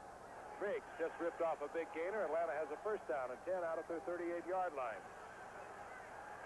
There are 4 minutes remaining in the game. 17-7, Atlanta over the 49ers. And up the middle goes Bo Robinson. Gets another 6-7 yards out to the 45-yard line, where it'll be second down and 3. And the 49ers now in deep trouble. They had tried to bring themselves within a touchdown and a conversion of tying this game up, hoping to get it into overtime. And Wershing, with a 26-yard effort, hit the crossbar, and it was no good. Atlanta on the move once again. They have the ball inside the 46-yard line. Second down and 3. Seconds ticking away for the 49ers. The 49ers have their 3 timeouts. But Atlanta has been able to sustain the ball on the ground throughout this entire half. And now Bo Robinson gets the first down midfield for the Atlanta Falcons. And Giff, the offensive line is completely taken over now. It's interesting to me, Howard, that they're not using William Andrews here in these last 2 drives. They're going strictly with Bo Robinson, of course, a pressure back. and Gerald Riggs, the rookie. 1st and 10 at the 50-yard line. Howard, I'd like to listen to you, but I think your microphone is out. You can perhaps write it down, and I'll translate over here. We have had electrical problems here at Candlestick Park. They've affected our truck on the outside. So on 1st down and 10, midfield. This is Gerald Riggs over the left side. He gets about a yard. It'll be 2nd down and 9. We understand that somebody walked into the power room here at Candlestick Park and just threw the main lever, and all of a sudden we were gone. Sorry to inconvenience you at a very critical time. And San Francisco, Giff, has called a timeout here. They'll have 2 2nd and 9, remaining. and it's 2:27 left to go in the game. Atlanta still holding a 10-point edge. And once again, it looks as though the Atlanta Falcons will take tonight's game. They have a 10-point lead, 2:27 remaining. They will go to 5 and 2, and for the 49ers, they will go to 2 and 6. And as I mentioned earlier, Atlanta next Sunday will be at home to Green Bay, and then on January the 2nd, they will travel to New Orleans. They look very strong as one of the 8 playoff contenders in the Super Bowl tournament, if you will. I guess that's what we can call it. But Giff, on the 49ers side, if they can win their last 2 games of the season against Kansas City and Los Angeles, gives them a 4-5 record, they will have a chance to get into the playoffs, because I believe there will be at least one NFC team in the playoff with a 4-5 record. Then it comes to the tiebreaker. Of course, mathematically, San Francisco will not be eliminated, but it is not one of the rosiest pictures. And now we understand we do have the video back again. We apologize for the inconvenience. We understand that somebody just walked in off the street, pulled the switch, the main power switch, and we disappeared for a while. 2nd down and 9. The ball at the 49-yard line of the 49ers. Atlanta on the move once again after a missed field goal attempt by Ray Wershing of the 49ers. Bo Robinson, the workhorse in this drive, and Robinson inside the 45-yard line. Great second effort. It'll be 3rd down and a long 4. Robinson. And the 49ers can stop the clock twice more, once with a 2-minute warning and once with 1 more timeout, and that will be it. They have 1 timeout remaining, the 49ers. This ABC Sports exclusive has been brought to you by Datsun, who invites you to test drive the exciting new Knicks game to San Diego, where we'll bring you tomorrow night what shapes up is a real beauty, San Diego and Cincinnati. So that will be coming your way tomorrow night from San Diego. Well, Giff, you've got to give credit to the Atlanta defense tonight. They've dominated this game. They've come up with big plays the entire night. They have shut out Montana, and you've got to give credit to Gary Glanville, the defensive coordinator of the Falcons, for putting together a game plan and inspiring his players to shut them down. Bill Walsh on the sideline, who watched his team struggle and battled their way to the Super Bowl a year ago. It has to be a major disappointment, but the things that went right for them a year ago have not gone right for them this year. I'm speaking of injuries. I'm speaking of personnel that they anticipated would perform for them, such as their 2nd-round draft pick, Bubba Paris, offensive tackle, injured in the early going, unable to play this year. 3rd down and 4. Bo Robinson, right side, short of the 1st down, inside the 42-yard line. It'll be 4th down. And we are heading to the 2-minute warning, and we will get that momentarily. So we have 2 minutes remaining in the game. The 49ers have 1 timeout remaining. It'll be 4th down, a long 2 for the Atlanta Falcons at the 42-yard line of the 49ers when we come back. 17-7. We have 2 minutes remaining in the game. 4th down, Atlanta. They have their punting unit on the field. There is Freddie Sullivan counting heads to make sure he has enough, but not too many. George Roberts. It has not really been the answer to the punting game for Atlanta tonight. I'd say not. Well, the 49ers have got a return on. They don't have the block on. Like Raymond Bennett, he was very candid when I asked him about Roberts. He said, I made a mistake when I let James go and kept Smigelski. And this one will take a bound into the end zone, and the 49ers will have the ball at their 20-yard line. 1:52 remaining in the game. They trail by 10. They have 1 timeout. Howard, I think you're back with us now. We've got you plugged in. I regret to tell you, you are not. He is still off. Technical problems here at Candlestick Park. We apologize. 49ers at their 20-yard line, 1st and 10. They can stop the clock but once. And having watched what they have done over the past few years, it's not a team that's going to not go out kicking, scratching, and battling. Montana. Mike Wilson has the completion. Out near the 28-yard line, short of the first down by about a yard. You know, Giff, we haven't talked about a defensive end, 71, Mike Perko of Atlanta. They picked him up from Pittsburgh this summer. He had a lot of personal problems, but he has really helped this defensive football team out with the pressure he's put on the quarterback. A lot of movement there. Several of the Falcons leaping offside. Were they drawn off? No, they were not. And that will give the 49ers a first down. 1:30 remains. Perko in there, of course. The loss of Jeff Merle, broken arm. They feel that he could be back for their January 2 date at New Orleans. On first down, Montana back. To the sidelines, and he steps out at the 40-yard line, stopping the clock at 1:22. Am I back, Giff? There you are. You're back. Okay. Hello, Howard. Really disheartening experience for Montana. Just an extraordinary competitor. And for this whole San Francisco team. But obviously, Atlanta will be in the playoffs. And obviously, this is a growingly strong team. Turning point came early in this game, first quarter. 4th down. San Francisco on the Atlanta 8. Inches to go. Montana thrown back on a quarterback sneak. Everything's gone wrong for the Niners since. 2nd down, 4. Montana back. Fires it complete. Freddie Solomon down to the 45-yard line. First down. Hurry up offense now by the 49ers. They have one timeout. They do not want to use it. And we have 1:05 and the clock is moving remaining in the game.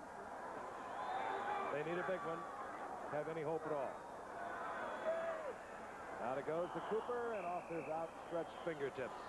It'll be 2nd down and 10. 57 seconds remain. All right, this telecast is presented by the authority of the National Football League. It is intended for the private use of our audience. Any rebroadcast or other use of this telecast without the express written consent of the National Football League is prohibited.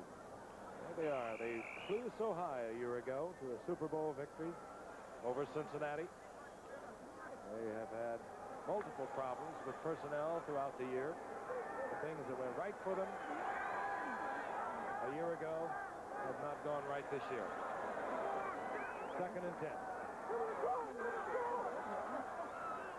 Intercept. This will be picked off. Kenny Johnson. Kenny Johnson races back into 49er territory, close to the 45-yard line. And this game is all but history. I can hear Dandy Don singing now. The party's over wherever he may be. But he might have sung it a long time ago. 49ers, again, not mathematically eliminated. Next Sunday, they travel to Kansas City, and then they have the Rams here for the finale, January 2. And in the National Football Conference, Dallas and Washington have both clinched a spot in the playoffs. They're 6-1, 6-1, and Atlanta becomes 5-2 tonight.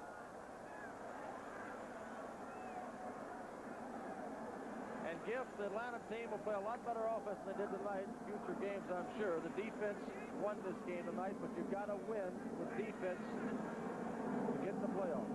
What a difference a week makes. Still Montana on the night, 16 of 31, 178 yards. And it was only a week ago that he was 31 of 46. Had a tremendous day, even though he was outdueled by Dan Fouts. 2nd down and 11. Bartkowski just going down, killing the clock. Final seconds ticking off.